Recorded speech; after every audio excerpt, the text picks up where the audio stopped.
Meet the editors. Hello good evening. റിപ്പോർട്ടറിന്റെ പ്രതിദിന വാർത്താ വിശകലന പരിപാടി മീറ്റ് ദി എഡിറ്റേഴ്സ് ആരംഭിക്കുന്നു. എല്ലാ പ്രിയപ്പെട്ട പ്രേക്ഷകർക്കും സ്വാഗതം.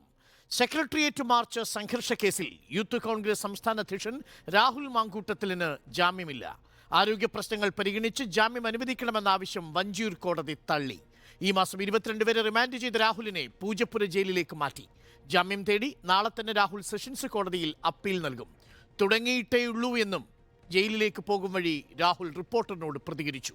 കേസിനെ രാഷ്ട്രീയമായും നിയമപരമായും നേരിടാനാണ് കോൺഗ്രസിന്റെ തീരുമാനം. രാത്രി വൈകിയും രാഹുലിന്റെ അറസ്റ്റിനെതിരെ പലയിടത്തും യൂത്ത് കോൺഗ്രസ് പ്രതിഷേധം തുടരുകയാണ്. രാഹുലിന്റെ തുടങ്ങിയിട്ടേ ഉള്ളൂ. വിജയം കാണാൻ പോകുന്നതേ ഉള്ളൂ. സമരം ചെയ്യാൻ ഒരു പ്രശ്നമില്ല. ചോദ്യം ഇതാണ്, പ്രതികാര നടപടിയോ?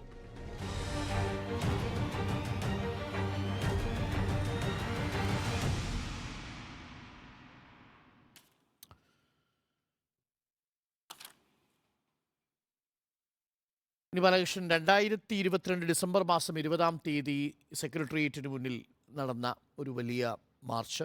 ആ മാർച്ചോടുകൂടി യൂത്ത് കോൺഗ്രസിൻ്റെ സംസ്ഥാന അധ്യക്ഷൻ്റെ പബ്ലിക്കിൽ പൊതുസമൂഹത്തിൽ നമ്മൾ കാണുന്ന ആദ്യത്തെ വലിയ മാർച്ചായിരുന്നു. ആ മാർച്ചിലാണ് അക്രമാസക്തമായ സംഭവങ്ങൾ ഉണ്ടായി എന്ന റിപ്പോർട്ടിൻ്റെ അടിസ്ഥാനത്തിലും IPC 333 ചുമത്തിയും പൊതുമുതൽ നശിപ്പിച്ച PDPP ആക്ട് ചുമത്തിയും അടക്കം ഒട്ടേറെ വകുപ്പുകൾ ചുമത്തിയാണ് ഇപ്പോൾ കോൺഗ്രസിൻ്റെ യൂത്ത് കോൺഗ്രസിൻ്റെ സംസ്ഥാന അധ്യക്ഷനെ പോലീസ് ഇപ്പോൾ റിമാൻഡിലാക്കിയിരിക്കുന്നത്, കോടതി റിമാൻഡിലാക്കിയിരിക്കുന്നത്.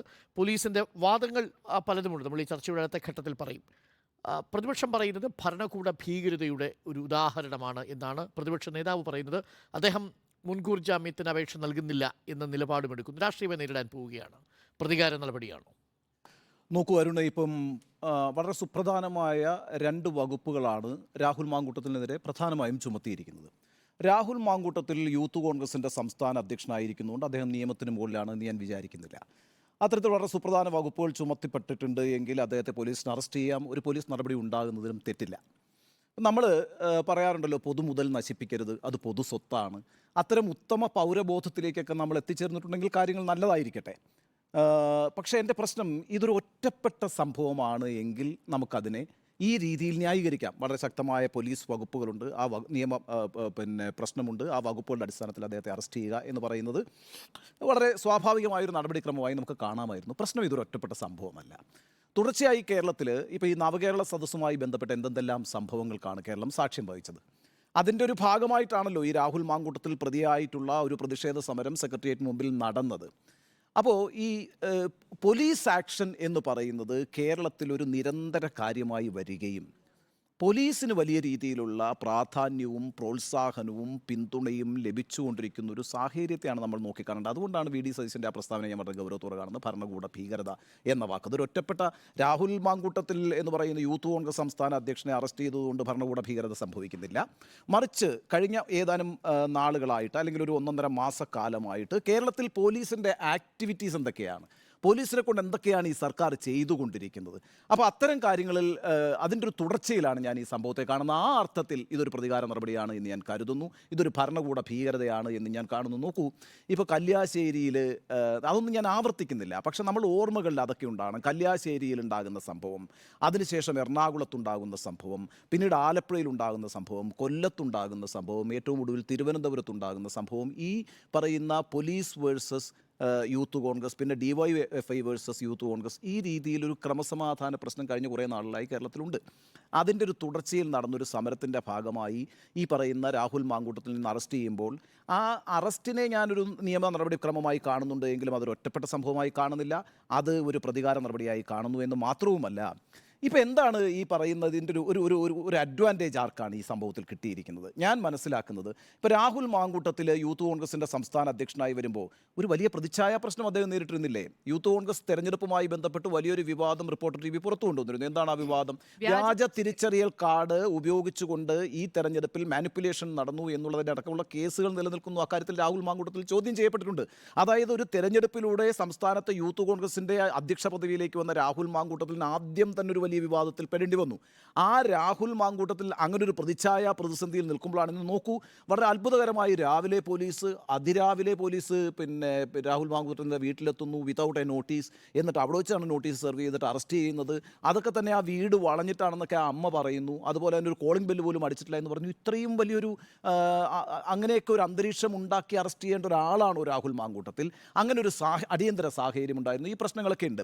അത് കഴിഞ്ഞ് പിന്നെ നമ്മൾ കാണുന്നത് ഇയാളെ അറസ്റ്റ് ചെയ്തുകൊണ്ട് പോകുന്നതിൻ്റെ ഭാഗമായിട്ട് കേരളത്തിലുടനീളം, അതങ്ങ് വയനാട് മുതൽ ഇങ്ങ് തിരുവനന്തപുരം വരെ എല്ലാ ജില്ലകളിലും വലിയ തരത്തിലുള്ള പ്രതിഷേധങ്ങൾ ഉണ്ടാകുന്നു. അല്ല, ഉണർന്ന് പ്രവർത്തിക്കുന്ന ഒരു യൂത്ത് കോൺഗ്രസിനെയാണ് നമ്മൾ ഇന്ന് കണ്ടത്.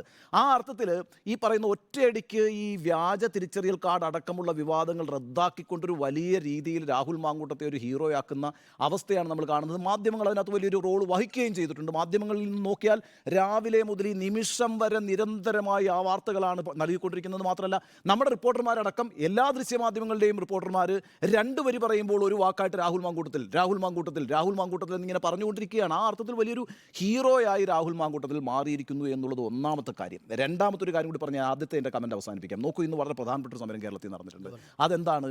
ഗവർണർക്കെതിരെ ഇടുക്കിയിലെ LDF നടത്തിയ ഹർത്താലാണ്.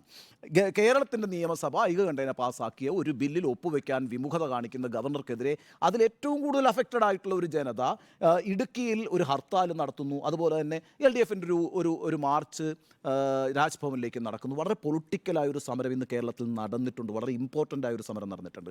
ആ സമരത്തിന് യാതൊരു ശ്രദ്ധയും ലഭിച്ചില്ലെന്ന് മാത്രമല്ല, ആ സമരം അപ്രസക്തമായി തീർന്നിരിക്കുന്നു. അടുത്ത ഘട്ടത്തിൽ നമ്മൾ ആ വിഷയം ചർച്ച ചെയ്യുന്നുണ്ടെന്നാണ് ഞാൻ വിചാരിക്കുന്നത്. അപ്പോൾ അതിനെക്കുറിച്ച് ഡീറ്റെയിൽസ് പറയാം. പക്ഷേ ഞാൻ പറയുന്നത് അതൊക്കെയാണ് ഇതിനകത്ത് വീഴ്ച എന്ന് പറയുന്നത്. നോക്കൂ, ഒരു ടാക്ടിക്കൽ എറർ പോലും ഈ കാര്യത്തിൽ സംഭവിച്ചിട്ടുണ്ട്. അതായത് രണ്ട് കാര്യങ്ങൾ സംഭവിച്ചു. ഒന്ന്, രാഹുൽ മാങ്കൂട്ടത്തിന് വ്യക്തിപരമായും കോൺഗ്രസിനും ഒരു രാഷ്ട്രീയ പാർട്ടി എന്ന നിലയിലും പൊളിറ്റിക്കൽ അഡ്വാൻറ്റേജ് കിട്ടുന്ന ഒരു സംഭവമായി ഇത് മാറി.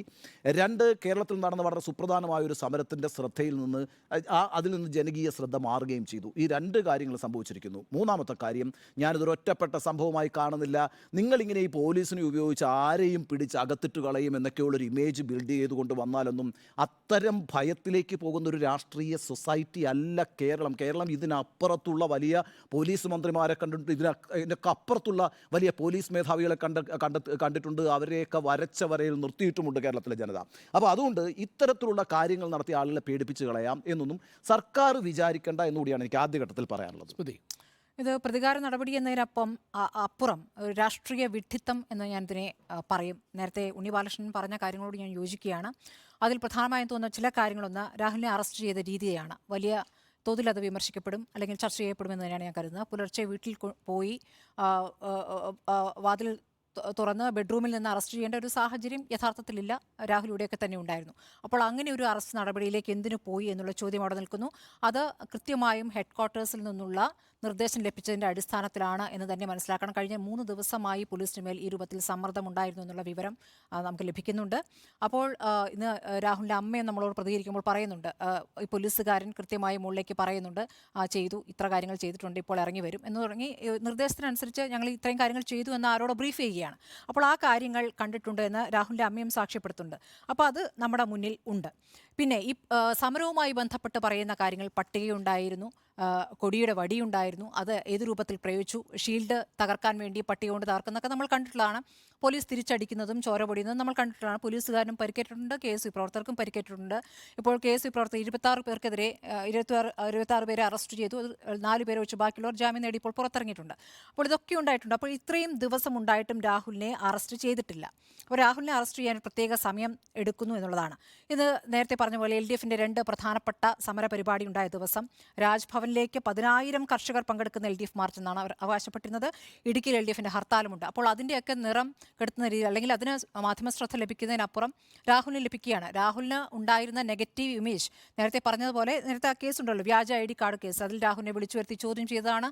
രാഹുലിനെതിരെ നിലവിൽ തെളിവില്ല എന്നുള്ള കാര്യം വ്യക്തമാണ്. പക്ഷേ രാഹുലിൻ്റെ ഇമേജിന് ഒരു കോട്ടം തട്ടിയിരുന്നതാണ് ആ വാർത്ത, നമ്മൾ പുറത്തുകൊണ്ടുവരുന്ന ആ വാർത്ത. പക്ഷേ അതൊക്കെ മറികടന്നുകൊണ്ട് രാഹുൽ ഇപ്പോൾ ഹീറോ ആയിരിക്കുകയാണ്. അപ്പോൾ രാഹുലിനെ ഹീറോ ആക്കിയിരിക്കുന്നു യഥാർത്ഥത്തിൽ ഇപ്പോഴത്തെ സർക്കാർ എന്നുള്ളതാണ്. അപ്പോൾ ഇതൊക്കെ കൃത്യമായ നടപടികളിലൂടെ തന്നെയാണ് ചെയ്തിട്ടുള്ളത് എന്നുള്ള വാദം പറയുന്നു. കോടതിയിൽ പോലീസ് പറഞ്ഞ വാദങ്ങളൊക്കെ കോടതി അംഗീകരിക്കുകയും ചെയ്തിരിക്കുന്നു. ഇതൊക്കെ ശരിയായിരിക്കാം. ഇപ്പോൾ പൊതുമുതൽ നശിപ്പിക്കരുത് എന്നുള്ള കോടതി ഉത്തരവുണ്ടല്ലോ, അതിന് അവരിൽ നിന്ന് തന്നെ പണം ഈടാക്കണം എന്നടക്കമുള്ള ഉത്തരവുകൾ ഹൈക്കോടതിയുടെയും സുപ്രീം കോടതിയുടെയും ഭാഗത്തുണ്ട്. ഇതൊക്കെ ഒരു വാദമായി മുന്നോട്ട് വയ്ക്കാം. പക്ഷേ അതിനപ്പുറമുള്ള സമരങ്ങൾ ഇവിടെ നടന്നിട്ടില്ലേ ഇവിടെ ചോര പൊടിയുന്ന സമരം ഉണ്ടായിട്ടില്ലേ? പോലീസ് ഇപ്പോൾ കുറച്ചു കാലമായി പ്രവർത്തിക്കുന്ന രീതി തന്നെയാണ് ഏറ്റവും പ്രധാനപ്പെട്ട കാര്യം. രാഹുൽ ഇവിടെ ആക്രമിക്കാൻ ആഹ്വാനം നൽകുന്നു, അല്ലെങ്കിൽ അവിടെ പ്രവർത്തകരെ പിന്തിരിപ്പിക്കുന്നില്ല തുടങ്ങിയ വാദങ്ങളാണ് പ്രധാനമായും പോലീസ് മുന്നോട്ട് വയ്ക്കുന്നത്. ഇതേ കാര്യം മുഖ്യമന്ത്രിക്കെതിരെയും പറഞ്ഞുകൂടെ? അപ്പുറത്ത് രക്ഷാപ്രവർത്തനം എന്ന രീതിയിൽ ഡിവൈഎഫ്ഐക്കാർ പോലീസിന്റെ പ്രവർത്തനം ഏറ്റെടുത്തുകൊണ്ട് അവിടെ നടത്തുമ്പോൾ അത് തുടരാനാണ് അദ്ദേഹം ആഹ്വാനം ചെയ്യുന്നത്, അല്ലേ? പിന്തിരിപ്പിക്കുന്നില്ല, അത് തുടരാനുള്ള ആഹ്വാനം ചെയ്യുന്നു, അത് തടയുന്നില്ല, അത് ശരിയായ പ്രവർത്തനമാണെന്ന് പറയുന്നു. അപ്പോൾ അവിടെ ഒരു ആഹ്വാനമില്ലേ? അവിടെ ആഹ്വാനത്തിന് ആര് കേസെടുക്കും? ആഭ്യന്തരമന്ത്രിക്കെതിരെ. അപ്പോൾ ഇത് രണ്ട് നീതി, ഇരട്ട നീതി എന്ന് പ്രതിപക്ഷ നേതാവ് പറയുന്നത് വളരെ ശരിയാണെന്നാണ് ഞാൻ മനസ്സിലാക്കുന്നത്. ഇതൊരു പ്രതികാര നടപടിയായി തന്നെയാണ് വിലയിരുത്തപ്പെടുക എന്നാണ് ആദ്യഘട്ടത്തിൽ എനിക്ക് പറയാം. എന്താണ് യഥാർത്ഥത്തിൽ ഇന്ന് സംഭവിച്ചത്? ഇന്ന് പുലർച്ചെ പത്തനംതിട്ടയിലെ രാഹുൽ മാങ്കൂട്ടത്തിൻ്റെ വീട്ടിൽ പോലീസ് പോകുമ്പോൾ പോലീസിൻ്റെ കയ്യിൽ ഈ രാഹുൽ മാങ്കൂട്ടത്തിനെതിരെയുള്ള നിരവധി കേസുകളുണ്ട്. ആ കേസിൽ ഏറ്റവും പ്രധാനപ്പെട്ടതായി ഞാൻ മനസ്സിലാക്കുന്നത് പൊതുമുതൽ നശിപ്പിച്ചതും നേരത്തെ IPC 333 ഒരു പൊതു ജീവനക്കാരൻ, പബ്ലിക് സർവൻറ്റിനെ നിങ്ങൾ മനഃപൂർവ്വം ഹേർട്ട് ചെയ്താൽ ഉപയോഗിക്കാവുന്ന ഒരു വകുപ്പാണ്. 10 വർഷം ശിക്ഷ കിട്ടാവുന്ന കേസാണ് IPC 333. അത് നോൺ ബെയിലബിൾ ആണ്. അങ്ങനെ IPC 333 പ്രയോഗിക്കുന്നുണ്ടെങ്കിൽ, ആ വകുപ്പ് ചുമത്തുന്നുണ്ടെങ്കിൽ നിങ്ങൾക്ക് നേരത്തെ അറസ്റ്റ് ചെയ്യുന്നതുമായി ബന്ധപ്പെട്ടുകൊണ്ടുള്ള CRPC 41A പ്രകാരമുള്ള നോട്ടീസ് സെർവ് ചെയ്യേണ്ടതില്ല എന്നൊരു എക്സംഷൻ ഉണ്ട് എന്നതാണ് പ്രോസിക്യൂഷൻ്റെ ഭാഗത്ത് ഞാൻ മനസ്സിലാക്കുന്നത്. അപ്പോൾ ഈ സാഹചര്യത്തിലാണ് പോലീസ് രാഹുൽ മാങ്കൂട്ടത്തിൻ്റെ വീട്ടിലേക്ക് പോകുന്നത്. രാഹുൽ മാങ്കൂട്ടത്തിനെ പോലീസ് അറസ്റ്റ് ചെയ്യുന്നു. അറസ്റ്റ് ചെയ്യുമ്പോൾ ഏതെങ്കിലും തരത്തിലുള്ള സമ്മർദ്ദം ഉപയോഗിച്ചിട്ടുണ്ടോ എന്നുള്ളത് നമ്മുടെ ദൃശ്യങ്ങളിൽ വ്യക്തമല്ല. പുലർച്ചെ അറസ്റ്റ് ചെയ്തു, അമ്മയുടെ മുന്നിൽ വെച്ച് അറസ്റ്റ് ചെയ്തു, വാതിൽ കോളിംഗ് ബെല്ലടിക്കാതെ തട്ടി അറസ്റ്റ് ചെയ്തു, ഉറങ്ങിക്കിടക്കുമ്പോൾ ബെഡ്റൂമിലേക്ക് പോയി നോക്ക് ചെയ്ത് അവിടെ നിന്ന് പിടിച്ച് അറസ്റ്റ് ചെയ്തു എന്നതാണ് രാഹുൽ മാങ്കൂട്ടത്തിൻ്റെ വാദം. അങ്ങനെയാണെങ്കിൽ അത് തീർച്ചയായും പോലീസ് ഒഴിവാക്കേണ്ടതാണ് എന്നതാണ് പ്രത്യക്ഷത്തിൽ പറയാനുള്ളത്. കാരണം അങ്ങനെയല്ലല്ലോ, നിങ്ങൾ പ്രത്യേകിച്ച് ഒരു യുവജന നേതാവ് വീട്ടിൽ ഉറങ്ങുന്നു, അയാൾ രക്ഷപ്പെടാനുള്ള സാധ്യതകളൊന്നുമില്ല, അയാൾ ഒളിവിൽ പോയിട്ടില്ല, അയാൾ നിങ്ങളുടെ കൺമുന്നിൽ പല പരിപാടികളിൽ പങ്കെടുത്തിരുന്നു എന്ന് പ്രോസിക്യൂഷന് തന്നെ വാദമുണ്ട്. ആ കേസിൽ അയാളുടെ സ്വകാര്യതയെ മാനിച്ചുകൊണ്ടുള്ള അറസ്റ്റാണ് നടക്കേണ്ടിയിരുന്നത്. ഇതെന്താണ് വാസ്തവം എന്നറിയില്ല. ഒരു ഭാഗം മാത്രമാണ് നമ്മൾ കേട്ടത്, പോലീസിൻ്റെ വേർഷൻ കേട്ടിട്ടില്ല. പക്ഷേ അപ്പോഴും പോലീസിൻ്റെ വേർഷൻ അല്ല നമ്മൾ മാധ്യമപ്രവർത്തകർ പലപ്പോഴും ആദ്യം പറയുക, അത് പ്രതിയുടെ ഇരയാക്കപ്പെടുന്നവരുടെ വേർഷൻ തന്നെയാണ്. നോക്കൂ, ഞാൻ ഈ വിഷയത്തിൽ എടുക്കുന്നത് ഒരു വ്യത്യസ്തമായൊരു നിലപാടാണ്. നിങ്ങൾ രണ്ടുപേരും പറഞ്ഞതിൻ്റെ ഭൂരിപക്ഷം കാര്യങ്ങളോടും വിനീതമായി ഞാൻ വിയോജിക്കുന്നു. അതിലൊരു പ്രധാനപ്പെട്ട കാര്യം, ഭരണകൂട ഭീകരത എന്ന വാക്ക് ഈ ഘട്ടത്തിൽ ഉപയോഗിക്കാൻ കഴിയുമോ? അവസാന ദൃശ്യത്തിലും നമ്മൾ കാണുന്നത് ഈ സർക്കാരിനെ വെല്ലുവിളിക്കാനുള്ള ഊർജ്ജവും രാഷ്ട്രീയമായിട്ടുള്ള ഒരു സമരാവേശവുമുള്ളൊരു നേതാവിനെയാണ് നമ്മൾ കാണുന്നത്. തുടങ്ങിയിട്ടേയുള്ളൂ എന്ന് പറയുന്നത് ചിരിച്ചുകൊണ്ടും വളരെ സന്തോഷത്തോടു കൂടിയുമാണ്. പോലീസ് മർദ്ദിച്ചു എന്നൊരു ആരോപണം ഈ രാഹുൽ മാങ്കൂട്ടത്തിന് നേരെയില്ല. സമ്മർദ്ദത്തിലാണ് കഴുത്തിന് പിടിച്ചു. അത് ആ ദൃശ്യങ്ങൾ നമ്മൾ കാണുന്നു. പോലീസുകാരൻ പുറകിൽ നിന്ന് ഷർട്ടിന് ഇങ്ങനെ അല്ല, ഷർട്ടിന് പിടിക്കുന്നത്, കഴുത്തിനും ഷർട്ടിനും രണ്ടാണ്. ഷർട്ടിന് പിടിക്കുന്നത് തന്നെ അത് അപമാനിക്കാണ്. കോളറിനെ പിടിക്കുന്നത് മാധ്യമപ്രവർത്തകരുടെ അടുത്ത് മൈക്ക് വെക്കുന്ന സമയത്ത് മാധ്യമപ്രവർത്തകരുടെ അടുത്ത് മറുപടി പറയാതിരിക്കാൻ വേണ്ടിയാണ് പോലീസ് തടസ്സപ്പെടുത്തുന്നത്. അദ്ദേഹം പറയുന്നുണ്ട്, ഒരു നിമിഷം, അതായത് എനിക്ക് 1 മിനിറ്റ് പറഞ്ഞാൽ മതി എന്നൊക്കെ അദ്ദേഹം പറയുന്നുണ്ട്. 1 മിനിറ്റ് മാധ്യമപ്രവർത്തകരെ കാണണം. അത് പോലീസ് തീർച്ചയായും അനുവദിച്ചു കൊടുക്കേണ്ടതാണ്. പക്ഷേ ആ ഒരൊറ്റ കാര്യം സൂചിപ്പിച്ചുകൊണ്ട് ഭരണകൂട ഭീകരത എന്ന് പറയാൻ ഞാൻ ആഗ്രഹിക്കാത്തത് ഞാൻ പറഞ്ഞു തീർത്തോട്ടെ. 20-ാം തീയതി ഒരു സമരം സെക്രട്ടേറിയറ്റിന് മുന്നിൽ നടക്കുന്നുണ്ട്. 21-ാം തീയതി ഒരു സമരം നടക്കുന്നുണ്ട്. 23-ാം തീയതി ഒരു സമരം നടക്കുന്നുണ്ട്. ഭരണകൂട ഭീകരതയാണെങ്കിൽ ഈ 3 കേസുകളും നടക്കുന്നത് സെക്രട്ടേറിയറ്റിന് മുന്നിലാണ്. യൂത്ത് കോൺഗ്രസിൻ്റെ സംസ്ഥാന അധ്യക്ഷനെതിരെയാണ് ഈ നടപടി ഇപ്പോൾ എടുത്തിരിക്കുന്നത്. ആ സമരവും 21-ാം തീയതിയിലത്തെ സമരവും 23-ാം തീയതിയിലത്തെ സമരവും തമ്മിലുള്ള വ്യത്യാസം എന്താണ്? 20-ാം തീയതിയുള്ള സമരത്തിലാണ് ഞാൻ ഇതുവരെ കണ്ടതിൽ വെച്ച്, ഈ അടുത്ത കാലത്ത് കണ്ടതിൽ വെച്ച്, പോലീസ് ഏറ്റവും സംയമനം പാലിച്ച ഒരു സമരം നമ്മുടെ ക്യാമറയുടെ കൺമുന്നിൽ ഇറങ്ങിയേറിയത് 20-ാം തീയതി. എന്നാൽ 21-നും അങ്ങനെയല്ല, 23-നും അങ്ങനെയല്ല. രണ്ടും രണ്ട് രീതിയിലാണ് നടക്കുന്നത്. അപ്പോൾ 20-ാം തീയതി സംയമനം പാലിക്കുമ്പോൾ എന്താണ് സംഭവിക്കുന്നത്? പോലീസിനെ ആക്രമിക്കുന്ന യൂത്ത് കോൺഗ്രസ് പ്രവർത്തകരെ നമ്മളുടെ ക്യാമറകൾ കാണിച്ചു കൊടുത്തിട്ടുണ്ട്. അത് സംഭവിച്ചിട്ടുണ്ട്. അത് LDFിൻ്റെ കാലത്ത് സംഭവിച്ചിട്ടുണ്ട്. 2016 സെക്രട്ടേറിയറ്റ് വളയുന്ന 15-ൽ നമ്മൾ കണ്ടിട്ടുണ്ട്, 16-ൽ കണ്ടിട്ടുണ്ട്. ഇവിടെ ഇപ്പോൾ പ്രോസിക്യൂഷൻ്റെ ആർഗ്യുമെൻ്റ് എന്താ? പോലീസിൻ്റെ ഈ ഫൈബർ ലാത്തി, ഫൈബർ ഷീറ്റ്, അവരുടെ ഫൈബർ ഷീൽഡ്, ഇതെല്ലാം തകർത്തിരിക്കുന്നു, ഹെൽമറ്റ് ഇതെല്ലാം തകർത്തിരിക്കുന്നു, 50,000 രൂപയുടെ നഷ്ടമുണ്ടാക്കിയിരിക്കുന്നു എന്നുള്ളതാണ്. 2015-ൽ KM മാണി ബഡ്ജറ്റ് അവതരിപ്പിക്കുമ്പോൾ നിയമസഭയിൽ കയ്യാങ്കളി കളിച്ച് അന്ന് LDFിൻ്റെ ഭാഗത്ത്, അതായത് ഇന്ന് മന്ത്രിമാരടക്കം അന്നത്തെ ഈ കേസ് ഉൾപ്പെട്ടിട്ടുണ്ട്. നഷ്ടപ്പെടുത്തിയത് 2,20,000 രൂപയാണ്. പൊതുമുതലാണ്. അതിന് 4-1 ഉള്ളൂ, സമ്മതിച്ചു. പക്ഷേ ഒരു പോലീസുകാരൻ്റെ കൈക്ക് അസ്ഥിപൊട്ടലുണ്ട്. ആ പോലീസുകാരൻ്റെ പേര് പൂജപ്പുര SHO ആയിരുന്ന റെജിൻ എന്നാണ്. 3 SISFൻ്റെ ഉദ്യോഗസ്ഥർക്ക് പരിക്കേറ്റിട്ടുണ്ട് എന്നതാണ് പ്രോസിക്യൂഷൻ്റെ വാദം. ഇതിൽ കൈയുടെ അസ്ഥിക്ക് പൊട്ടലുണ്ടായിട്ടുണ്ട് എന്നുള്ളതിൻ്റെ തെളിവുകൾ ഹാജരാക്കിയിട്ടുണ്ട് എന്നാണ് ഞാൻ മനസ്സിലാക്കുന്നത്. ബാക്കി 3 ഈ SISFൻ്റെ ജീവനക്കാരുടെ പേരും മറ്റു വിവരങ്ങളും കോടതി മുമ്പാകെ സമർപ്പിച്ചിട്ടുണ്ട്. അപ്പോൾ അത്രയും പോലീസിനെതിരെ അതിക്രമം നടന്നു എന്നത് നമ്മുടെ മുന്നിലെ വസ്തുതയാണ്. രാഹുൽ മാങ്കൂട്ടത്തിലെ അറസ്റ്റ് ചെയ്യാതിരുന്നാൽ എന്ത് സന്ദേശമാണ് പൊതുസമൂഹത്തിന് കൊടുക്കുക? PDPP ആക്ട് നിലവിൽ വന്നതിന് ശേഷം ഏതെങ്കിലും തരത്തിൽ നടപടിയെടുക്കാതിരുന്നിട്ടുണ്ടോ? സാന്ദ്ര തോമസ് എന്ന് പറയുന്ന SFI പ്രവർത്തകയെ പോലീസ് ഇതേപോലെ അതിരാവിലെ വീട്ടിൽ നിന്ന് അറസ്റ്റ് ചെയ്യുന്ന സമയത്ത് ധാർമ്മികത കാണാതിരിക്കുകയും രാഹുൽ മാങ്കൂട്ടത്തിലെ അറസ്റ്റ് ചെയ്യുന്ന സമയത്ത് മാത്രം അതൊരു ഭരണകൂട ഭീകരതയായി തീരുകയും ചെയ്യുന്നത് ഒരു പ്രധാനപ്പെട്ട കാര്യമാണ്. അതുകൊണ്ടാണ് ഞാൻ അവിടെ വിനീതമായി വിയോജിക്കുന്നു എന്ന് പറഞ്ഞത്. എന്നാൽ 21-ാം തീയതി 23-ാം തീയതിയിലത്തെയും കേസിൻ്റെ കാര്യത്തിൽ അങ്ങനെയല്ല ഇതുവരെ നമ്മുടെ മുന്നിലുള്ളത്. അതുകൊണ്ടൊരു ഭരണകൂട ഭീകരത എന്ന നിലയിലേക്ക് കാര്യങ്ങൾ ചിത്രീകരിക്കാറായോ എന്ന് ചോദിച്ചാൽ ഇല്ല എന്നതാണ് എൻ്റെ പക്ഷം. എന്നാൽ പോലീസ് നേരത്തെ സൂചിപ്പിച്ചതുപോലെ ഈ ബെഡ്റൂമിലേക്കൊക്കെ കടന്നു ചെന്നാണ് പിടിച്ചുകൊണ്ട് പോയതെങ്കിൽ അത്തരത്തിലുള്ളൊരു നാടകീയമായ ഒരു അറസ്റ്റിൻ്റെ ആവശ്യം ഉണ്ടായിരുന്നു എന്ന് ചോദിച്ചാൽ അത് ഒഴിവാക്കാമായിരുന്നു. പോലീസിന് ഒരു കോൾ ചെയ്താൽ വരാൻ കഴിയുന്നയാളാണ്, നേരത്തെ വന്നിട്ടുണ്ട്. ഇതിനേക്കാൾ വിവാദമായ, ഇതിനേക്കാൾ മാനങ്ങളുള്ള കേസാണ് വ്യാജരേഖാ വിവാദം എന്ന് പറയുന്നത്. അപ്പോൾ ആ സർട്ടിഫിക്കറ്റിൻ്റെ വ്യാജരേഖാ സർട്ടിഫിക്കറ്റുമായി ബന്ധപ്പെട്ട കേസിൽ പോലീസ് വിളിച്ചപ്പോൾ ചോദ്യം ചെയ്യലിന് സഹകരിച്ചൊരു നേതാവാണ് രാഹുൽ മാങ്കൂട്ടത്തിൽ എന്നത് നമ്മുടെ മുന്നിലുണ്ട്. അപ്പോൾ ഇത് രണ്ടും നമ്മുടെ മുന്നിൽ കാണണം എന്നതുകൊണ്ടാണ് ഞാൻ ആ പ്രയോഗത്തിന് ഞാൻ എതിർക്കുന്നത്. ഭരണകൂട ഭീകരത എന്ന പ്രയോഗത്തിന് ഞാൻ എതിരാണ്. പ്രതികാര നടപടിയോ എന്ന ചോദ്യത്തിന് ഇങ്ങനെയൊരു കേസിൽ IPC 333-ഉം PDPP ആക്ടും ഇട്ടിരിക്കുന്ന ഒരു കേസിൽ നിങ്ങൾക്ക് അറസ്റ്റ് ചെയ്യാതെ കഴിയില്ല. നിങ്ങൾക്ക് ജാമ്യം കൊടുക്കാൻ കഴിയില്ല. ജാമ്യം എതിർക്കും. IPC 333 ആണെങ്കിൽ 41A കൊടുക്കേണ്ടതില്ല എന്നതാണ് പ്രോസിക്യൂഷൻ നിലപാട്. ശരിയുമാണ്. അത് കോടതി ശരിവെച്ചിരിക്കുന്ന പശ്ചാത്തലത്തിൽ പ്രതികാര നടപടി എന്ന രീതിയിലേക്ക് അതിനെ വ്യാഖ്യാനിക്കാൻ കഴിയില്ല എന്നതാണ് ഞാൻ മനസ്സിലാക്കുന്നത്. എന്നാൽ മൂന്നാമത്തെ ഭാഗത്ത് ഞാൻ യോജിക്കുന്നു. ഇന്നത്തെ സംഭവങ്ങളിൽ രാഷ്ട്രീയമായി ലാഭമുണ്ടാക്കുന്നത് കോൺഗ്രസ്സാണ്. അതാണ് നമ്മൾ ഇന്ന് കണ്ടത്. രാവിലെ മുതൽ വൈകുന്നേരം വരെ നമ്മളടക്കമുള്ള ചാനലുകളിൽ യൂത്ത് കോൺഗ്രസിൻ്റെ ഒരു വലിയ രീതിയിലുള്ള പൊളിറ്റിക്കൽ ക്യാമ്പയിനിങ് നമ്മൾ തത്സമയം കൊടുക്കുകയാണ്. പല മേഖലകളിൽ നിന്ന് ഒരുപക്ഷെ ആളുകൾ 100 150 താഴെ മാത്രമേ ഉള്ളൂ ഓരോ ജില്ലാ കേന്ദ്രങ്ങളിലും. പക്ഷേ അതെല്ലാം തത്സമയ ദൃശ്യങ്ങളായി നമ്മൾ കൊടുക്കുന്നു. രാഹുൽ മാങ്കൂട്ടത്തിൻ്റെ പ്രതികരണം കൊടുക്കുന്നു. എല്ലാ കോൺഗ്രസ് നേതാക്കളുടെ പ്രതികരണവും നമ്മൾ കൊടുക്കുന്നു. സമരാഗ്നിയിലേക്ക് പോകുന്ന കോൺഗ്രസിനെ സംബന്ധിച്ച് ഒരു വലിയ ഊർജ്ജമായി, സമരോർജ്ജമായി ഇന്നത്തെ സംഭവം മാറിയിട്ടുണ്ട് എന്നുമാണ് എൻ്റെ പക്ഷം. നികേഷ് കുമാർ, നോക്കൂ, ഇതിനകത്ത് പോലീസിനെ ഇതിനകത്ത് എന്താണ് വിഷയം എന്നുള്ളതാണ്. എന്തിനാണ് ഇത്ര ഇമോഷണൽ ആവേണ്ട കാര്യം എന്ന് എനിക്ക് മനസ്സിലാകുന്നില്ല. കാരണം PDPP ചാർജ് ചെയ്യുകയാണെങ്കിൽ, IPC 333 ചാർജ് ചെയ്യുകയാണെങ്കിൽ സ്വാഭാവികമായും ജാമ്യം കിട്ടില്ല. കേസ് വരുന്നതിൻ്റെ അടിസ്ഥാനത്തിൽ റിമാൻഡ് ചെയ്യും. റിമാൻഡ് ചെയ്ത് കഴിഞ്ഞാൽ നോക്കൂ, ഇത് നമ്മൾ പറയുന്ന ഒരു പ്രധാനപ്പെട്ട കാര്യം, വീട്ടിൽ ചെന്ന് പുലർച്ചെ അമ്മയുടെ മുമ്പിൽ വെച്ച് ഞാനൊരു യൂത്ത് കോൺഗ്രസിൻ്റെ സംസ്ഥാന അധ്യക്ഷനാണെങ്കിൽ, ഞാൻ സമരം നടത്തുന്നുണ്ടെങ്കിൽ എൻ്റെ അമ്മയുടെ മുമ്പിൽ വെച്ച് എന്നെ അറസ്റ്റ് ചെയ്ത് കൊണ്ടുപോകുന്നതിന് എനിക്കെന്താ ബുദ്ധിമുട്ട്? അമ്മയ്ക്കെന്താ ബുദ്ധിമുട്ട്? അതൊരു സ്വാഭാവികമായ രീതിയിലേ. നിങ്ങളൊരു പൊതുപ്രവർത്തകനാണ്. ആ പൊതുപ്രവർത്തനത്തിനിടയിലുള്ള ഒരു സമരമാർഗത്തിൽ നിങ്ങൾ പോലീസ് അറസ്റ്റ് ചെയ്യപ്പെട്ടാൽ എന്താ കുഴപ്പം? സാധാരണഗതിയിൽ സംഭവിക്കുന്ന കാര്യമാണ്.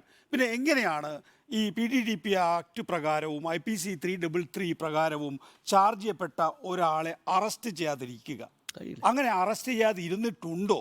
നമ്മൾ നവകേരള സദസ്സുമായി ബന്ധപ്പെട്ടാണല്ലോ യൂത്ത് കോൺഗ്രസും പോലീസും തമ്മിലുള്ള ഒരു ക്ലാഷ് ഉണ്ടാകുന്നത്. ഈ നവകേരള സദസ്സുമായി ബന്ധപ്പെട്ട് DYFIക്കാർക്കെതിരെ നമ്മൾ ഉന്നയിച്ചിട്ടുള്ള, മാധ്യമങ്ങൾ ഉന്നയിച്ചിട്ടുള്ള ആക്ഷേപങ്ങളുണ്ടല്ലോ. ആ ആക്ഷേപങ്ങളിൽ എവിടെയാണ് പൊതുമുതൽ നശിപ്പിക്കപ്പെട്ടിട്ടുണ്ട് എങ്കിൽ, അക്രമം നടന്നിട്ടുണ്ട് എങ്കിൽ അവരെ അറസ്റ്റ് ചെയ്യാതിരുന്നിട്ടുള്ളത്? ഗവർണർക്കെതിരെയുള്ള സമരത്തിൽ എവിടെയാണ് അവിടെ പ്രതിഷേധം ഉണ്ടായിട്ടുണ്ടെങ്കിൽ ചാർജ് ചെയ്യാതിരുന്നിട്ടുള്ളത്, അറസ്റ്റ് ചെയ്യാതിരുന്നിട്ടുള്ളത്, റിമാൻഡ് ചെയ്യപ്പെടാതിരുന്നിട്ടുള്ളത്? അപ്പോൾ അവിടെയൊക്കെ ആകാം, ഇവിടെ ആകാൻ കഴിയില്ല എന്നൊക്കെ പറയുന്നത്, നമ്മൾ വളരെ ഇമോഷണൽ ആകുന്നത് എന്തിനാണ് എന്നെനിക്ക് മനസ്സിലാകുന്നില്ല. ഒന്ന്.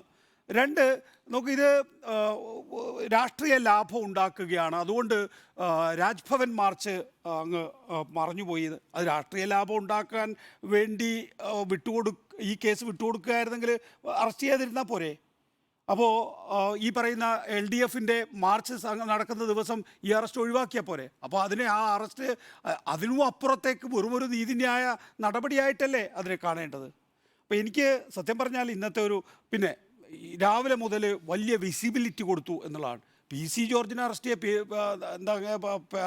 ഈരാറ്റുപേട്ടയിൽ നിന്ന് തിരുവനന്തപുരം വരെ നമ്മൾ നല്ല വിസിബിലിറ്റി കൊടുത്തിട്ടുണ്ട്.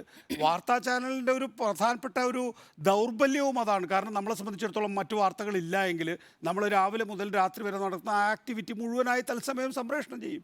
അപ്പോൾ PC ജോർജിന് അത് വലിയ വിസിബിലിറ്റി ആയതുകൊണ്ട് PC ജോർജ് എവിടെ നിൽക്കുന്നു? ഇന്ന് ഒരു വർഗീയ പ്രഭാഷണം നടത്തി. ഈ പേരിലാണ് പി സി ജോർജിനെ അന്ന് നമ്മൾ ഈരാറ്റുപേട്ട മുതൽ പിന്നെ തിരുവനന്തപുരം ജയിൽ വരെ എത്തിച്ചത്.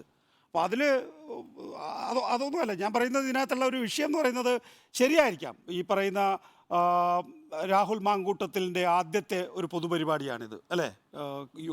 KSU മാർച്ച്, പിന്നീട് യൂത്ത് കോൺഗ്രസ് മാർച്ച്, പിന്നീട് കോൺഗ്രസ് മാർച്ച്. ഈ ഇതിനകത്തൊക്കെ തന്നെ നമ്മളന്ന് വിലയിരുത്തിയിട്ടുള്ളൊരു കാര്യമുണ്ട്. പോലീസ് വലിയ നിലയിൽ നിയന്ത്രണം കാണിച്ചു എന്നുള്ളത്. 20-ാം തീയതി ആ സമരമാണിത്. അങ്ങനെ നിയന്ത്രണം കാണിച്ച പോലീസ് എന്താ ചെയ്തിട്ടുള്ളത്? പിന്നീട് നിയമപരമായ ആക്ഷൻ എടുക്കുന്നു. മാത്രമല്ല നികേഷ് കുമാർ, അതിനകത്ത് ഈ നേതാക്കൾ കാണിച്ച 2-3 അബദ്ധങ്ങളുണ്ട്. അത് ശ്രദ്ധിക്കേണ്ടതായിരുന്നു. ഒരു പക്ഷേ ആദ്യത്തെ സമരമായതുകൊണ്ടായിരിക്കും. ഇതെല്ലാം ക്യാമറ ഞാൻ വരാം സപ്ലിമെൻ്റ് ചെയ്തിരുന്നു. ആ ഒറ്റ പോയിന്റ് സപ്ലിമെൻ്റ് ചെയ്യാനാണ്. അതായത് ഈ ക്യാമറയ്ക്ക് മുന്നിലാണ് പോലീസിൻ്റെ ഈ ഷീൽഡുകളെല്ലാം തകർക്കുന്ന വിഷ്വൽസ് വളരെ ക്യാച്ച് ആയിട്ട് കിട്ടുന്നു. പോലീസ് അറസ്റ്റ് ചെയ്ത പ്രതികളെ ആ പിങ്ക് പോലീസ് വാഹനത്തിൽ നിന്ന് മോചിപ്പിച്ചു കൊണ്ടുപോകുന്ന ദൃശ്യങ്ങളടക്കം കിട്ടുന്നു. അതാണ് ഇന്ന് ശരിക്കും ആ വിഷ്വലായിട്ട് വരുന്നത്. പട്ടികൾ പിടിച്ചു നിൽക്കുന്ന ഒരു നേതാവിനെ കാണുമ്പോൾ സ്വാഭാവികമായിട്ട് കോടതി തന്നെ ചോദിക്കുന്നു, സമാധാനപരമായ സമരം ചെയ്യാനാണെങ്കിൽ നിങ്ങളുടെ കയ്യിൽ എന്തിനാണ് ആ പട്ടിക എന്ന് ചോദിക്കുന്ന അവസ്ഥയുണ്ടാകുന്നു. സുജയ, ഇക്കാര്യത്തിൽ ഉണ്ണിസാർ ഇന്ന് രാവിലെ നമ്മുടെ ബ്രേക്ക്ഫാസ്റ്റ് ഷോയിൽ പറഞ്ഞ ആ വാക്ക് വൈകിട്ട് പറയേണ്ടി വരും എന്നുള്ള ഒരു തോന്നലുണ്ടായതുകൊണ്ടാണ് ആ വാക്കിനെ കുറിച്ച് നമ്മൾ സംസാരിച്ചത്. അതുപോലെ തന്നെ സംഭവിച്ചു. ശബ്ദായമാനമായിരുന്നു ഇന്നത്തെ വാർത്താ ദിവസം. രാഹുൽ മാങ്കൂട്ടത്തിലിനെ കൊണ്ട് ശബ്ദായമാനമായ ദിവസമായിരുന്നു. ഗവർണറെ കൊണ്ടുള്ള അല്ലെങ്കിൽ ഗവർണർ അവിടെ നടത്തിയ പ്രസംഗമടക്കമുള്ള കാര്യങ്ങൾ നമ്മൾ രണ്ടാമത്തെ വിഷയമായി അത് ചർച്ച ചെയ്യുന്നുണ്ടെങ്കിൽ നമുക്ക് ആ ഘട്ടത്തിൽ അതേക്കുറിച്ച് വിശദമായി പറയാം. ഗവർണർ പറഞ്ഞ പ്രസംഗത്തിന്റെ ഉള്ളടക്കമോ ഒന്നും വേണ്ട രീതിയിൽ ചർച്ചയായിട്ടില്ല. കരിങ്കൊടി എട്ടിടത്ത് കാണിച്ചതും വലിയ രീതിയിൽ ചർച്ചയായില്ല. എല്ലാം രാഹുൽ മാങ്കൂട്ടത്തിലിന്റെ അറസ്റ്റും തുടർ നടപടികളും സംബന്ധിച്ചുള്ള വാർത്തകളിലേക്ക് പോവുകയായിരുന്നു. ഇന്ന് എല്ലാ വാർത്താ മാധ്യമങ്ങളിലും നിറഞ്ഞു നിന്ന് രാഹുൽ മാങ്കൂട്ടത്തിലാണ്. ഉണ്ണി സാർ പറഞ്ഞ പോയിന്റ് വളരെ ശരിയാണ്. ഇക്കാര്യത്തിൽ അറസ്റ്റ് ആരുടെ രാഷ്ട്രീയ ബുദ്ധിയാണ് എന്ന ഒരു ചോദ്യം അവിടെ വളരെ പ്രസക്തമായി നിൽക്കുകയാണ്. കാരണം ഒരു രാഷ്ട്രീയ ബുദ്ധി ഇതിന് പിന്നിലുണ്ടല്ലോ. രാഹുൽ മാങ്കൂട്ടത്തിലിനെ പുലർച്ചെ അടൂരിലെ വീട്ടിലെത്തി അറസ്റ്റ് ചെയ്യണം എന്ന ഒരു തീരുമാനമെടുത്ത ഒരു രാഷ്ട്രീയ ബുദ്ധി, അത് നടപ്പാക്കാനായി നേതൃത്വം കൊടുത്തത് ADGP MR അജിത് കുമാർ ആണെന്നാണ് പ്രതിപക്ഷം ആരോപിക്കുന്നത്. അങ്ങനെയാണെങ്കിൽ രാഷ്ട്രീയ ബുദ്ധി പ്ലസ് പോലീസ് ബുദ്ധി ഇത് രണ്ടും പ്രവർത്തിച്ചത് കൊണ്ടായിരിക്കുമല്ലോ അടൂരിലെ വീട്ടിൽ 20 ദിവസം ഉണ്ടാകാതിരുന്ന തിടുക്കം ഇന്നുണ്ടായതും ഇന്ന് രാവിലെ ആ അറസ്റ്റ് സംഭവിച്ചതും. അത് വളരെ യാദൃശ്ചികമായി ഇന്ന് പുലർച്ചെ രാഹുലിനെ അങ്ങ് അറസ്റ്റ് ചെയ്തേക്കാം എന്ന് തീരുമാനിച്ചതാകാനുള്ള വഴിയില്ല. കഴിഞ്ഞ 20 ദിവസം ആലോചിച്ചിട്ടുണ്ടാകാം, ദൃശ്യങ്ങളടക്കം പരിശോധിച്ചിട്ടുണ്ടാകാം. കോടതിയിലെത്തുമ്പോൾ ജാമ്യം കിട്ടാത്ത സാധ്യതകൾ എന്തൊക്കെയാണ് എന്ന് കോർത്തിണക്കിക്കൊണ്ട് ഇന്ന് കൃത്യമായി തന്നെയാണ് പ്രോസിക്യൂഷൻ കോടതിയിൽ ഈ ജാമ്യാപേക്ഷയെ എതിർത്തത് എന്നതും വ്യക്തമാണ്. ഇവിടെ ഭരണകൂട ഭീകരത എന്ന കോൺഗ്രസിന്റെ വാദം അത് നിലനിൽക്കുമോ എന്ന ചോദ്യത്തിൽ എനിക്കും ഒരു സംശയമുണ്ട്. കാരണം ഒരു ഭരണകൂട ഭീകരത എന്ന് പൂർണ്ണമായും സ്ഥാപിക്കാൻ കഴിയാത്ത ചില എലമെന്റ്സ് അവിടെ നിൽക്കുന്നുണ്ട്. കാരണം അതിന് മാത്രം എന്താണ് അവിടെ ചെയ്തത്? കൃത്യമായ എവിഡൻസ് ആ ദൃശ്യങ്ങൾ 20-ാം തീയതി സമരം നടക്കുമ്പോൾ നമ്മളടക്കമുള്ള ദൃശ്യമാധ്യമങ്ങളെല്ലാം സംപ്രേഷണം ചെയ്തതാണ്. എല്ലാ സ്ഥലങ്ങളിലും രാഹുൽ മാങ്കൂട്ടത്തിലിന്റെ സാന്നിധ്യമുണ്ട് എന്ന് ഈ കേസ് ഡയറിയിൽ വ്യക്തമായി പറയുന്നുണ്ട്. അതായത് ഈ പട്ടികയെടുത്ത്, അതായത് അവരുടെ കൊടികൾ കൊണ്ടുവന്നത്, അതോടൊപ്പം തന്നെ ചെറിയ വടികൾ, അതുപോലെ പട്ടിക, ഇതെല്ലാം ഉപയോഗിച്ചുള്ള അടി അവിടെ നടന്നിട്ടുണ്ട്. അത് ദൃശ്യങ്ങളിൽ വ്യക്തമാണ്. ആ ദൃശ്യങ്ങളാണ് കോടതിയിൽ സമർപ്പിച്ചത്. അപ്പോൾ അവിടെ നിയമം നടപ്പാക്കി എന്ന വാദത്തിന് ഭരണകൂട ഭീകരത എന്നതിനേക്കാൾ മേൽക്കൈ കിട്ടും എന്നുള്ളതാണ് എനിക്ക് പ്രാഥമികമായി എന്റെ നിയമവാഴ്ചയാണെന്നാണ് നമുക്ക് പറയാൻ കഴിയും. അതെ, നിയമം നടപ്പാക്കിയിരുന്നു. പക്ഷെ ആ നിയമം നടപ്പാക്കിയതിനകത്ത് ഒരു ബുദ്ധി പ്രവർത്തിച്ചിട്ടുണ്ട്. സാധാരണ ഇല്ലാത്ത തരത്തിലുള്ള ഒരു തിടുക്കം അതിൽ ഉണ്ടായിട്ടുമുണ്ട്. അത് കൃത്യമായി ടാർഗറ്റ് ചെയ്തുകൊണ്ടുള്ള ഒരു നീക്കമാകാനുള്ള സാധ്യത അവിടെ നിലനിൽക്കുന്നു. പക്ഷേ ഭീകരത എന്ന വാക്ക് അവിടെ ഉപയോഗിക്കാമോ, അത്രമാത്രം പ്രാധാന്യം അതിനുണ്ടോ എന്നതിൽ എനിക്ക് സംശയമുണ്ട്.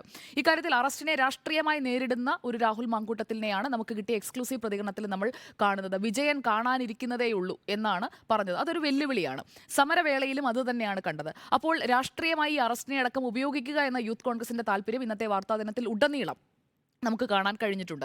നേരത്തെ ഉണ്ണിസാർ സൂചിപ്പിച്ചതുപോലെ നമ്മുടെ റോഷിപാൽ പുറത്തു കൊണ്ടുവന്ന വാർത്തയാണ് വ്യാജ തെരഞ്ഞെടുപ്പ് തിരിച്ചറിയൽ കാർഡ്. നമ്മൾ ദിവസങ്ങളോളം ചർച്ച ചെയ്ത വാർത്തയാണ്.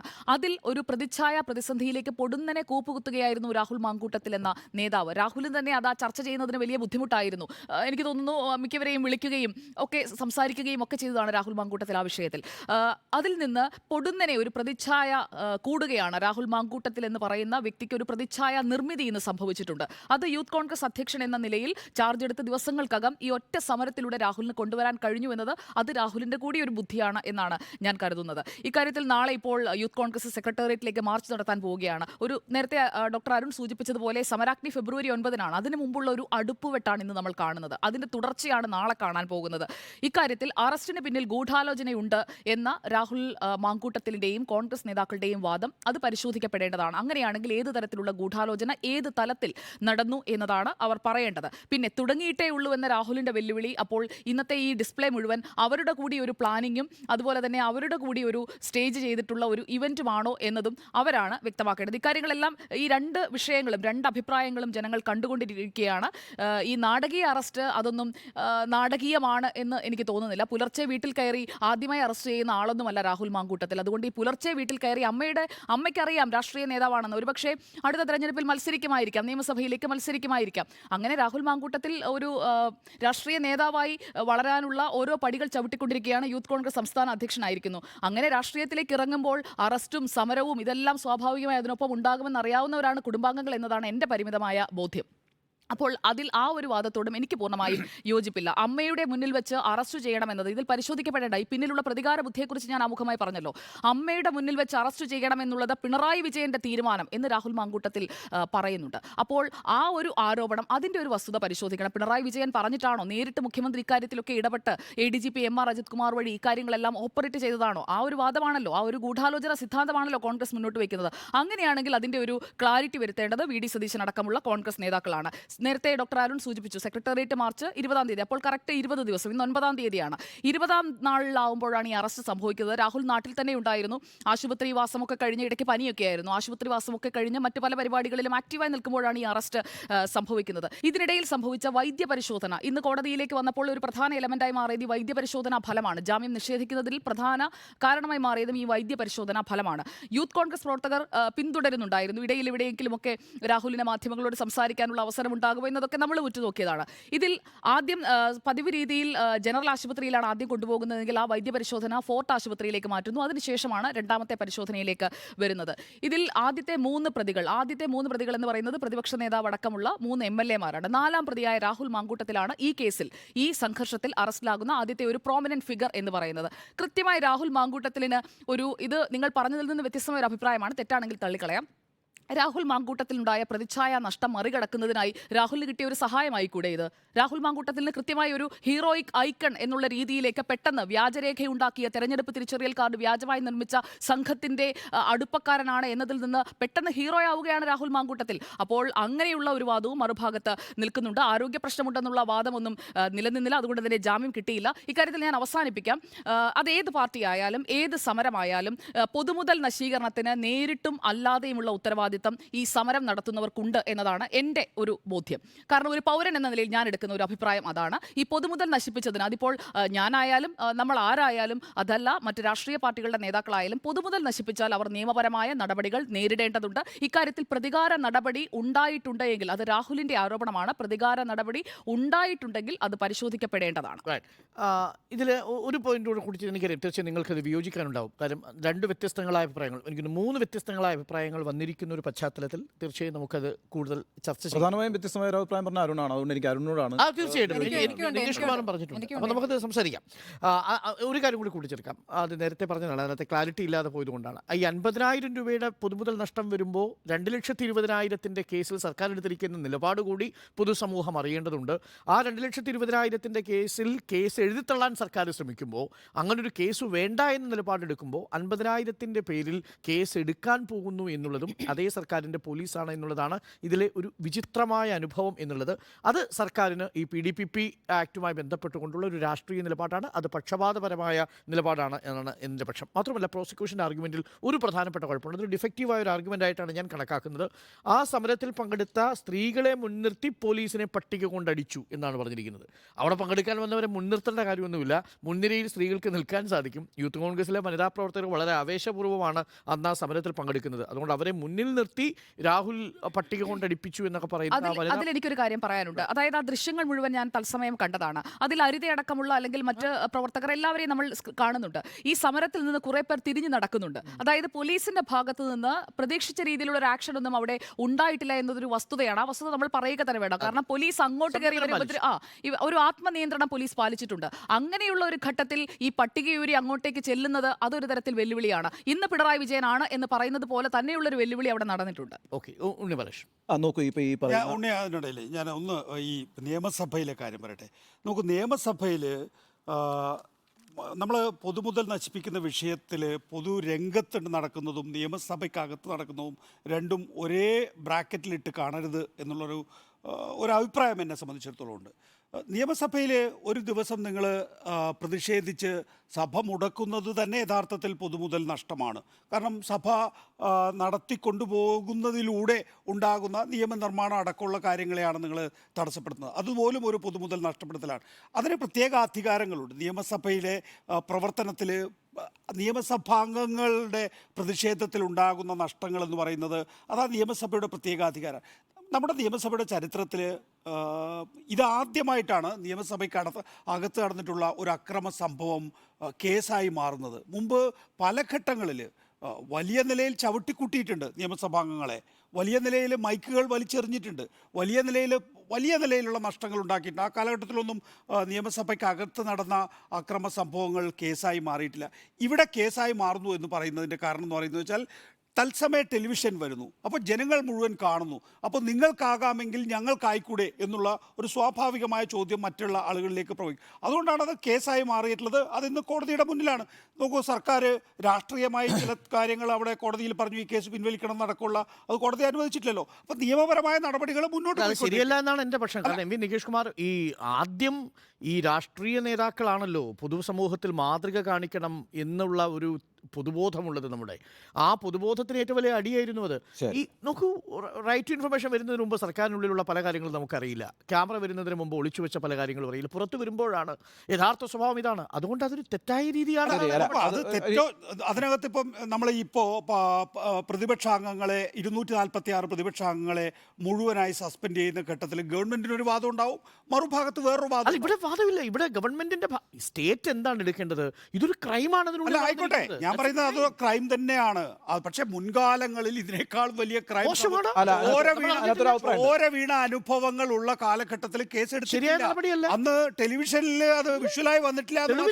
പക്ഷേ സമൂഹത്തിന് മുന്നിലുണ്ട്. MLA കീറിയ ഷർട്ടും ചോരയായി പുറത്തേക്ക് വരുന്നത് തെളിവല്ലേ? അപ്പോൾ ആ കാലഘട്ടത്തിൽ കേസെടുത്തിട്ടില്ല.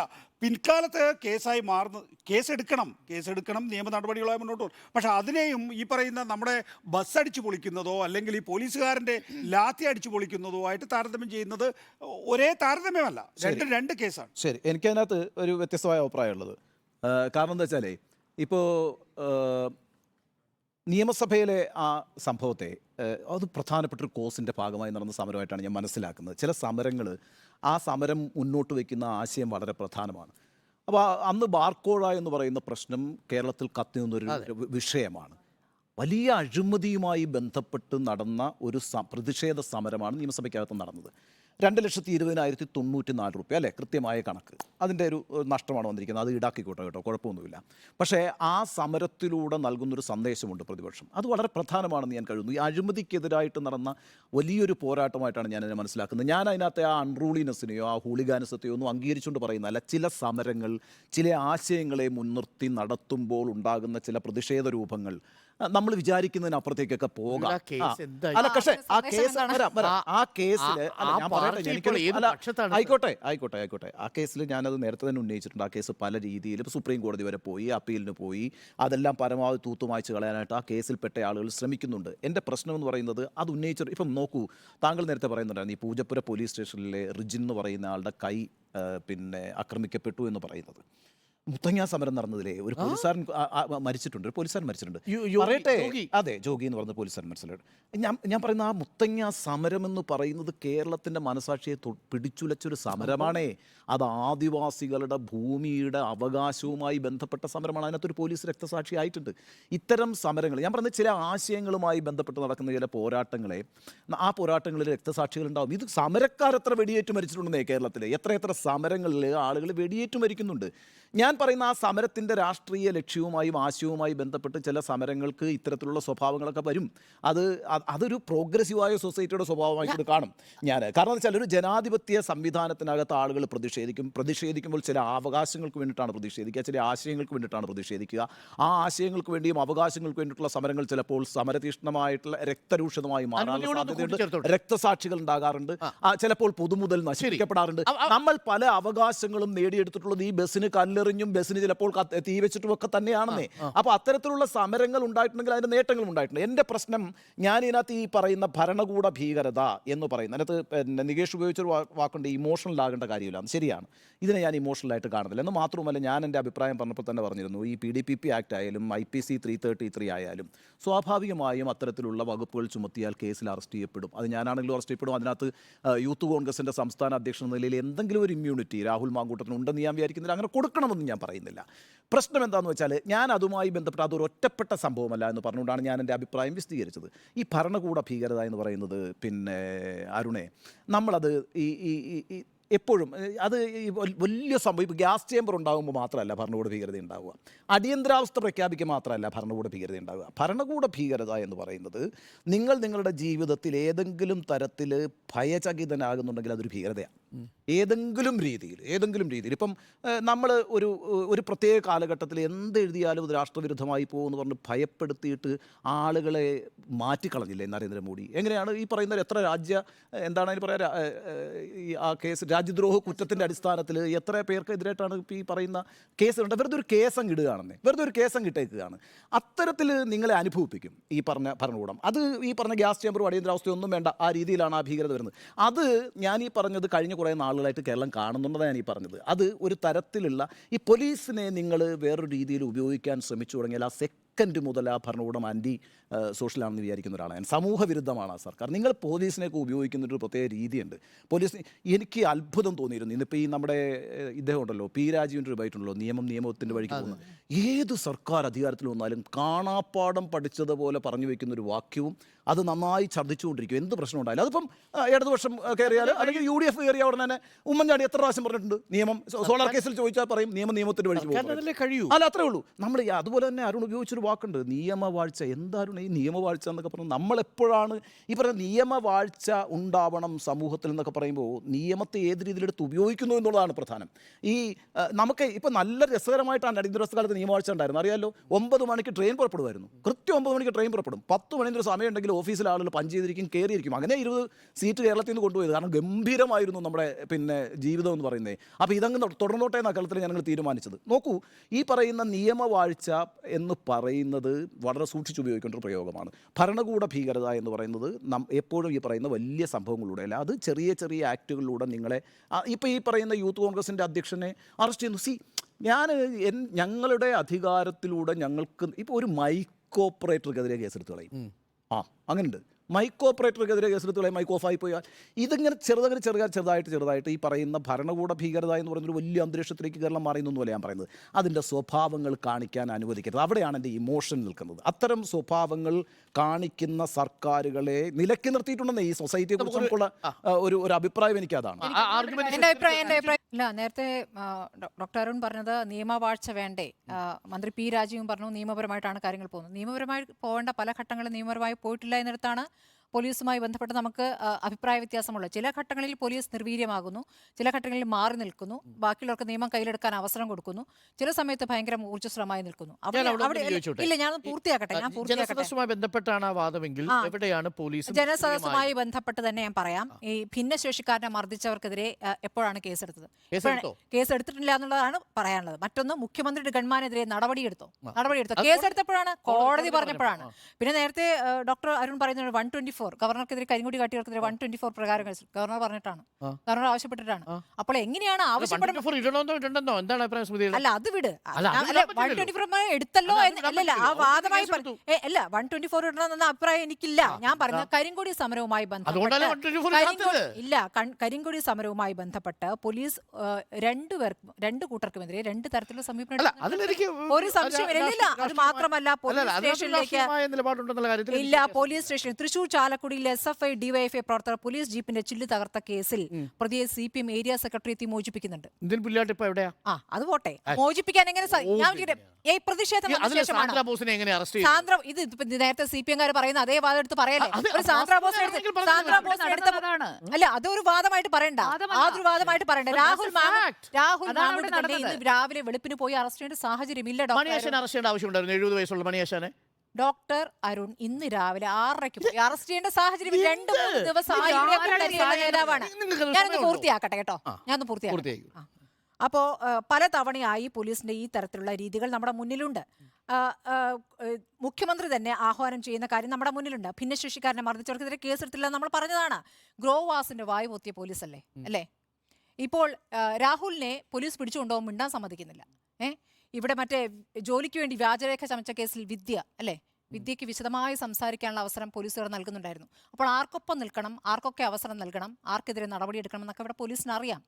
അപ്പൊ ആ രൂപത്തിൽ പ്രവർത്തിക്കുന്നുണ്ട്. അത് ഇല്ല എന്ന് പറയാൻ പറ്റുമോ? അപ്പൊ നിയമവാഴ്ചയാണോ അത്? ശരി, ഞാൻ നിയമവാഴ്ച ഉണ്ട് എന്ന അർത്ഥത്തിലല്ല ഞാൻ സംസാരിച്ചത്. നിയമവാഴ്ച വേണം, ഈ നടപടി നിയമവാഴ്ചയ്ക്ക് ഉതകുന്നതാണ് എന്നതാണ് എൻ്റെ ആർഗ്യുമെൻറ്റ്. അതിൻ്റെ അർത്ഥം കേരള പോലീസ് ചെയ്ത മുഴുവൻ കാര്യങ്ങളെയും ന്യായീകരിക്കേണ്ട ബാധ്യത എനിക്കില്ല. പക്ഷേ സ്മൃതി പറഞ്ഞതിൽ ഞാൻ വിയോജിക്കുന്നൊരു ഭാഗം എന്ന് പറയുന്നത്, ഈ കേസുമായി ബന്ധപ്പെട്ട് മുഖ്യമന്ത്രി പിണറായി വിജയൻ എടുത്ത നിലപാടിനെ വിമർശിക്കുന്ന ഒരാളാണ് ഞാൻ. കാരണം ഞാൻ നേരിട്ട് കണ്ട ദൃശ്യങ്ങളാണ് ഇരിയപുരത്ത് സംഭവിച്ചത്. അത് മുഖ്യമന്ത്രി പറഞ്ഞതുപോലെയല്ല, അത് രക്ഷാപ്രവർത്തനമല്ല. പക്ഷേ പോലീസ് അവിടെ കേസെടുത്തിരിക്കുന്നത് വധശ്രമത്തിനാണ് എന്നതാണ്. അപ്പോൾ വധശ്രമത്തിന് കേസെടുക്കുന്ന പോലീസിനെ എനിക്കവിടെ ന്യായീകരിക്കേണ്ടതുണ്ട്. അതേസമയം പോലീസ് മറ്റൊരർത്ഥത്തിൽ ചിലയിടങ്ങളിലെങ്കിലും നിഷ്പക്ഷമായി നിൽക്കുന്നു. അപ്പോൾ അനിലിൻ്റെ കാര്യത്തിൽ അനിൽ എന്തുകൊണ്ടാണ് അനിലിനെതിരെ കേസെടുക്കാത്തത്? അനിലിനെതിരെ കേസെടുക്കുന്നതിന് പോലീസ് തന്നെ ആദ്യം ചൂണ്ടിക്കാണിച്ചത് മുഖ്യമന്ത്രിയുടെ ഗൺമാൻ എന്ന നിലയിൽ സുരക്ഷാ കാറ്റഗറിയുമായി ബന്ധപ്പെട്ട ചില പ്രോട്ടോക്കോളുകൾ ഉണ്ടാകും. പക്ഷേ അത് കോടതിയുടെ മുൻപിൽ വരുമ്പോൾ അത് തകർന്നു പോകുന്നു. കോടതിയുടെ ആർഗ്യുമെൻറ്റിന് അനുസരിച്ച്, കോടതിയുടെ വാദത്തിനനുസരിച്ച് കേസെടുക്കുന്നു. എൻ്റെ ആർഗ്യുമെൻറ്റ് വളരെ സിമ്പിളാണ്. ഇതിൽ പ്രഭാതത്തിൽ കേസെടുത്തു എന്നതാണോ നമ്മുടെ തർക്കം? വീട്ടിൽ പോയി അറസ്റ്റ് ചെയ്തു എന്നതാണോ നമ്മുടെ തർക്കം? ഈ അറസ്റ്റ് ചെയ്തതിനു ശേഷം വൈദ്യപരിശോധനയ്ക്ക് ശേഷം കോടതിയിൽ ഹാജരാക്കുമ്പോൾ ജാമ്യം കൊടുക്കരുതെന്ന് പറഞ്ഞതിലാണോ നമ്മുടെ വിഷമം? എവിടെയാണ് നമ്മുടെ വിയോജിപ്പ്? വിയോജിപ്പോൾ പല കാര്യത്തിലുണ്ട്. രാവിലെ പോയി അറസ്റ്റ് ചെയ്തതിൽ വിയോജിപ്പുണ്ട്. അതിൽ എനിക്ക് കൃത്യമായി അറിവ് കിട്ടിയ കാര്യമാണ്. കൃത്യമായി ഹെഡ്ക്വാർട്ടേഴ്സിൽ നിർദ്ദേശമുണ്ടായിരുന്നു. ഈ സമ്മർദ്ദമുണ്ട്. അതെ, രാവിലെ പോയി അറസ്റ്റ് ചെയ്യുന്ന സമ്മർദ്ദമുണ്ട്. പോലീസ് എങ്ങനെ പ്രവർത്തിക്കുന്നത്? ആ സമ്മർദ്ദം എവിടെ നിന്നാണ്? ഡോക്ടർ അരുൺ? അല്ല, അതെനിക്കറിയില്ല. ഞാൻ മനസ്സിലാക്കുന്നു പോലീസിന് ADGPയുടെ നിർദ്ദേശം കൊടുക്കാൻ പോലീസിന് ADGP, അതിനാണല്ലോ ADGP നിങ്ങൾ നിയന്ത്രിച്ചിരിക്കുന്നത്. ADGP ഉപയോഗിച്ചിരിക്കുന്നതുകൊണ്ട് ലോ ആൻഡ് ഓർഡറാണ് ADGP കൈകാര്യം ചെയ്തത്. അപ്പോൾ ഈ കേസ് വരുമ്പോൾ കോടതിയുടെ മുൻപാകെ നിങ്ങളൊരു FIR രജിസ്റ്റർ ചെയ്തിട്ടുണ്ട്. അതിൽ 4 പ്രതികളുണ്ട്. ആ 4 പ്രതികളിൽ ആ കേസ് എന്തായി എന്നതിന് മറുപടി പറയേണ്ടത് പോലീസാണ്. ആ പോലീസ് കേസെടുക്കുമ്പോൾ സ്വാഭാവികമായും ഒരു യൂത്ത് കോൺഗ്രസിന്റെ നേതാവ് എന്ന നിലയിൽ അയാൾ പ്രതീക്ഷിക്കണം, അറസ്റ്റ് പ്രതീക്ഷിക്കണം, പ്രഭാതത്തിൽ പ്രതീക്ഷിക്കണം, അർദ്ധരാത്രി പ്രതീക്ഷിക്കണം, രാവിലെ പ്രതീക്ഷിക്കണം. അയാൾക്ക് ഒരു തരത്തിലുള്ള ബുദ്ധിമുട്ടും ഉണ്ടാക്കാതെ അറസ്റ്റ് ചെയ്ത് കൊണ്ടുവരുന്നു എന്നതാണ് ഞാൻ മനസ്സിലാക്കുന്നത്. പക്ഷേ ഇപ്പോൾ ഷാഫി പറമ്പിൽ പറഞ്ഞനുസരിച്ച് ഭക്ഷണം കൊടുത്തിട്ടില്ല. അതൊക്കെ കൃത്യമായും പോലീസ് ചെയ്യേണ്ട കാര്യങ്ങളാണ്. അതിലൊന്നും അല്ലല്ലോ നമ്മുടെ വിയോജിപ്പ്. നമ്മുടെ വിയോജിപ്പ് എന്താണ്? വീട്ടിൽ അതിക്രമിച്ചു കയറി, വീട് വളഞ്ഞു, ഇതൊന്നും നമ്മുടെ ദൃശ്യങ്ങളിലില്ല സ്മൃതി. വീട് വളഞ്ഞു ഞാൻ പറഞ്ഞിട്ടില്ല. അത് നോക്കൂ, അതാണ് എന്റെ ആർഗ്യുമെന്റ്. സാഹചര്യം അപ്പോഴില്ല. രാവിലെ എന്നോ സായാഹ്നമെന്നോ പോലീസ് അറസ്റ്റ് ചെയ്യാൻ സമയം നിശ്ചയിച്ചിട്ടുണ്ടോ? ഇന്ത്യൻ പീനൽ കോഡ് മുഹൂർത്തം, CRPCയിൽ മുഹൂർത്തമുണ്ടോ? അർദ്ധരാത്രി അറസ്റ്റ് ചെയ്തിട്ടുണ്ട് കേരളത്തിലെ നേതാക്കളെ. അതാണ് ഞാൻ പറഞ്ഞു ഉദാഹരണങ്ങൾ. അത് പറയുമ്പോൾ CPM-ന്റെ വേർഷനാണെന്ന് പറയരുത്. CPM ചെയ്ത് തെറ്റാണ്. പിടികിട്ടാ പുള്ളിയെ അറസ്റ്റ് ചെയ്യുന്നത് പോലെ രാവിലെ വീട്ടിലേക്ക് പോയി പിടിക്കേണ്ട ഒരു കാര്യമില്ല. വളഞ്ഞു എന്ന കാര്യം പോട്ടെ, പുലർച്ചെ അവിടെ പോയി അറസ്റ്റ് ചെയ്യേണ്ട സാഹചര്യം അതുവരെ രാഹുൽ സ്വന്തം വീട്ടിലാണ്. സ്വന്തം വീട്ടിലാണ് കന്റോൺമെന്റ് പോലീസ് പോകുന്നു, അവിടെ താങ്കളെ അറസ്റ്റ് ചെയ്യുന്നു എന്ന് പറയുന്നു. അദ്ദേഹം സ്വയമേവ നടന്നു വന്ന് ജീപ്പിൽ കയറുന്നു. ഡോക്ടർ അരുൺ, സർക്കാരിനെതിരെ പ്രതിഷേധ പരിപാടി സംഘടിപ്പിച്ചതിന് വീട്ടിൽ ചെന്ന് അറസ്റ്റ് ചെയ്യുന്ന ഇതിനു മുമ്പത്തെ ഒരു സംഭവം പ്രതിഷേധ പരിപാടികളുണ്ട്. എത്രയോ പ്രതിഷേധ പരിപാടികൾ. സാന്ദ്ര തോമസിന്റെ കാര്യം പറഞ്ഞത്, SFIയുടെ പോലീസ് ജീപ്പ് തല്ലി തകർത്തതിന് അവർ കോഴിക്കോട് ലോ കോളേജിൽ പഠിക്കുന്ന ഇത്രയും പൊളിറ്റിക്കൽ പ്രൊഫൈൽ ഇല്ലാത്ത ഒരു കക്ഷിയാണ്. അവരെ എങ്ങനെയാണ് അവരുടെ അമ്മ സ്വീകരിച്ചത്? ഇതേപോലെ പരാതി പറയുന്നില്ലല്ലോ. ജയിലിൽ നിന്ന് ഇറങ്ങി വരുന്ന സമയത്ത് ഹാരവിട്ട് സ്വീകരിക്കുന്നു. ആ നേതാക്കളുടെ രാഷ്ട്രീയമായിട്ടുള്ള പാരമ്പര്യം എന്ന് പറയുന്നൊരു കാര്യമുണ്ട്. എന്താ പാരമ്പര്യം എന്ന് പറയുന്നത്? എക്സ്പീരിയൻസ് ആണ്. ഇത്രയും ദിവസങ്ങളിൽ നിങ്ങൾക്ക് സമരം ചെയ്യുമ്പോൾ സ്വാഭാവികമായും അറസ്റ്റ് ഉണ്ടാവും. ആ സമരം എന്ന് പറഞ്ഞാൽ അറസ്റ്റ് ചെയ്യേണ്ടെന്ന് ആര് പറഞ്ഞു? സമരത്തിൽ അക്രമ സമരം ഇവിടുത്തെ പുതിയ കാര്യമല്ലെന്നേ എന്ന് പറഞ്ഞാൽ അപ്പൊ ഇത് അറസ്റ്റ് ചെയ്യേണ്ടതെന്നാണ്.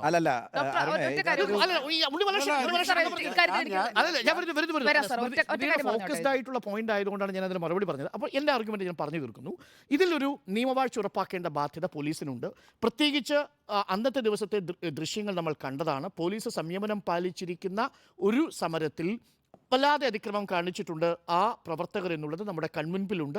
പോലീസ് PDPP ആക്ട് വെച്ച് കേസെടുത്തതിലോ പോലീസിനെ ആക്രമിച്ചതിൻ്റെ പേരിൽ കേസെടുത്തതിനോ IPC 333 ഇട്ടതിനോ ഞാൻ എതിരല്ല എന്ന് പറയാനുള്ള കാരണം ഇതാണ്. അതിൽ സ്മൃതിയും എതിര് നിൽക്കില്ല എന്നാണ്. നവകേരള യാത്രയിലുടനീളം നിയമവാഴ്ച നടപ്പാക്കിയ പോലീസ് നമ്മൾ കണ്ടതാണ്. ഏത് രൂപത്തിൽ സമരം ചെയ്യുന്നവരെയാണ് അടിച്ചമർത്താൻ ശ്രമിച്ചത്, ഏത് രൂപത്തിലാണ് പ്രതികരിച്ചത്, അതിന് മുഖ്യമന്ത്രി പോലീസ് അതിക്രമിച്ചു എന്ന് പറയുന്ന ഒരേ ഒരു കേസുള്ളത് അനിലിന്റെ കേസാണ് ഞാൻ മനസ്സിലാക്കുന്നത്, അല്ലേ?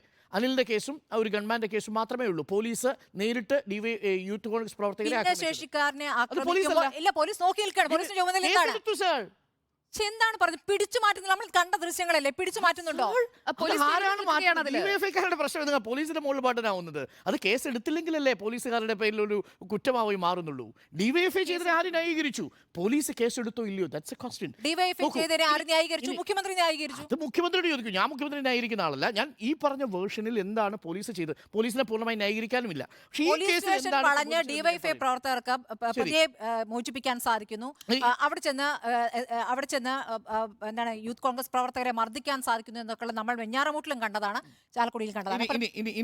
ഇനി ഞാൻ ഭരണകൂട ഭീകരത എന്ന് പറഞ്ഞത്, ഈ ഭരണകൂട ഭീകരത എന്നൊക്കെ നമുക്ക് അത്ര ലളിതമായി പറയാൻ കഴിയുമോ? നമ്മുടെ മുന്നിൽ ബുൾഡോസർ രാജ് നിൽക്കുന്ന ഒരു സംസ്ഥാനമുള്ള ഒരു രാജ്യമാണ്. നിങ്ങളുടെ കേസ് ഉണ്ട് സാർ. അത് ആർക്കാണ് എതിർപ്പ്? എന്തിനാണ് നിങ്ങൾ ഈ താരതമ്യം നടത്തുന്നത്? നിങ്ങൾക്ക് അല്ല, അതിന് ചെറിയൊരു കൂടെ ആവാമെന്നാണ്. നിങ്ങൾക്ക് മറ്റേ അതിന് അടിയന്തരാവസ്ഥ ചെറിയൊരു വേണം, കൂടെ നിങ്ങൾക്ക് അത് ശരിയല്ല. ബുൾഡോസർ അത് ശരിയല്ല. വേണം. ഞാൻ പറഞ്ഞു തീർന്നതിന് ശേഷം അങ്ങ് പറഞ്ഞു. അതല്ലേ അതിന്റെ ഒരു ന്യായമായ രീതി? അല്ലെങ്കിൽ അതൊരു ഭരണകൂട ഭീകരതയാണ്. ശരി. അപ്പോൾ ആ ഭീകരത ഇവിടെ വേണ്ടല്ലോ. അത് പറഞ്ഞു തീർക്കാൻ അനുവദിക്കൂ. ഇന്ന് നിങ്ങൾ ഓൺലൈൻ മീഡിയ സൈറ്റുകൾ എടുത്തു നോക്കൂ, കേരളത്തിലെ മാധ്യമങ്ങൾ എടുത്തു നോക്കൂ.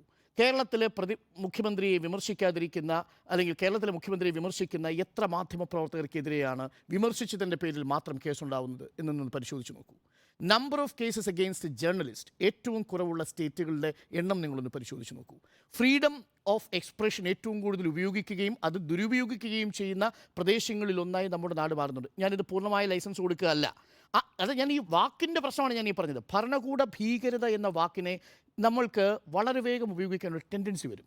നിങ്ങളുടെ മുന്നിൽ കാണുന്ന ഒന്നോ രണ്ടോ സംഭവങ്ങളെ ചൂണ്ടിക്കാട്ടി ഞാൻ അങ്ങ് പറഞ്ഞതിനോട് യോജിക്കുന്നു. മൈക്കോപ്പറേറ്റർക്കെതിരെ കേസെടുക്കുന്നത് ഒരുതരം മെൻറ്റാലിറ്റിയാണ്. ആ മെൻറ്റാലിറ്റിയെ ഞാൻ എതിർക്കുന്ന ഒരാളാണ്. ഒരു പോലീസ് സ്റ്റേറ്റ് എന്ന നിലയിലേക്ക് മാറാൻ പൊട്ടൻഷ്യലുള്ള ഒന്നാണ് എന്ന് ഞാൻ സംശയിക്കുന്നു.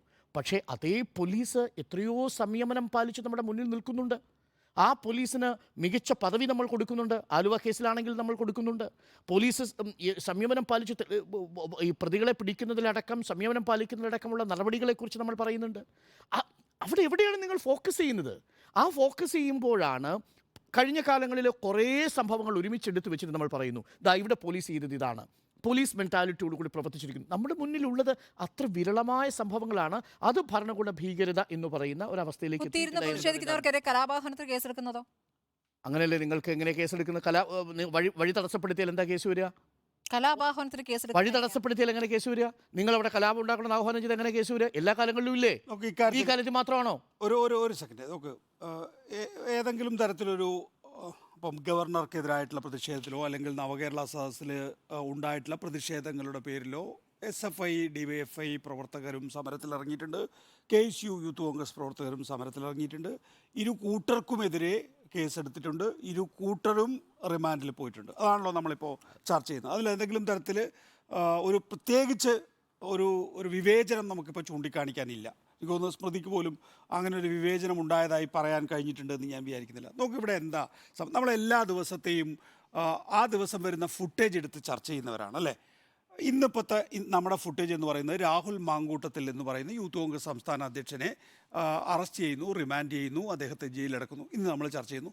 നാളെ വേറൊരു സംഭവം ഉണ്ടാവും. നമ്മൾ എന്തുകൊണ്ടാണ് യഥാർത്ഥത്തിൽ നമ്മളിപ്പോൾ ഒരു സർക്കാരിനെയാണല്ലോ വിലയിരുത്തുന്നത്, സംസ്ഥാന സർക്കാരിന്. കഴിഞ്ഞ 7.5 കൊല്ലമായി പിണറായി വിജയൻ എന്ന് പറയുന്ന ഒരു ഭരണാധികാരിയാണ് നമ്മുടെ മുന്നിലുള്ളത്. അദ്ദേഹത്തിൻ്റെ 2 സർക്കാരുകൾ ഇതാ ഇപ്പോൾ 7.5 വർഷമായി. ഒരഴിമതി കേസ് ഉണ്ണി ബാലകൃഷ്ണനോ സ്മൃതി പരുത്തിക്കാടിനോ അരുണിനോ അല്ലെങ്കിൽ സുജിയ പാർവതിക്കോ എനിക്കോ നിലവിൽ നീതിന്യായ വ്യവസ്ഥയുടെ മുന്നിലുണ്ട് എന്നോ കേരളത്തിലെ പ്രതിപക്ഷം ആവർത്തിച്ച് ഉന്നയിക്കുന്നുണ്ട് എന്നോ നമുക്ക് പറയാനാകുന്നുണ്ടോ? ഇല്ല. 2011-16 സർക്കാരിനെതിരായിട്ടുള്ള അഴിമതി കേസുകളും അതുമായി ബന്ധപ്പെട്ട അറസ്റ്റുകളും എന്ന് പറഞ്ഞേ. അങ്ങനെ 2011 UDF ഗവൺമെൻറ് ഭരിച്ചല്ലോ. അപ്പോൾ ഉള്ള അഴിമതി കേസുകളിൽ ഉണ്ടായിട്ടുള്ള നടപടികളും അറസ്റ്റുകളും ഒരു പരാമർശത്തിൻ്റെ പേരിൽ KM മാണി രാജിവെച്ചു. 2011-16 ഏറ്റവും പ്രധാനപ്പെട്ട 2 അഴിമതി കേസുകളാണ്. ഒന്ന് ബാർ അഴിമതി, 2 സോളാർ അഴിമതി. സോളാർ അഴിമതി ഇപ്പോഴും സോളാർ അഴിമതിയിൽ CBI എല്ലാവരും വെറുതെ വിട്ടു. സോളാർ ലൈംഗിക കേസ്. സോളാർ അഴിമതി ഇപ്പോഴും കോടതികളിലുണ്ട്, ശിക്ഷിച്ചുകൊണ്ടിരിക്കുകയാണ് എന്നുള്ളതാണ്. ശിക്ഷിച്ചുകൊണ്ടിരിക്കുന്നു. അതിന്റെ പ്രതികളെ ശിക്ഷിച്ചുകൊണ്ടിരിക്കുകയാണ്. പ്രതിയല്ലേ? ഈ വനിത തന്നെ പ്രതിയല്ലേ? മുഖ്യമന്ത്രിയുടെ പ്രതിയല്ലേ? സോളാർ നിൽക്കൂ. കേസിലെ പരാതിക്കാരിയായ വനിത തന്നെ മുഖ്യമന്ത്രിയുടെ ആഫീസ് കേന്ദ്രീകരിച്ചാണ് സോളാർ അഴിമതി നടന്നിട്ടുള്ളത്. ശിക്ഷിച്ചു.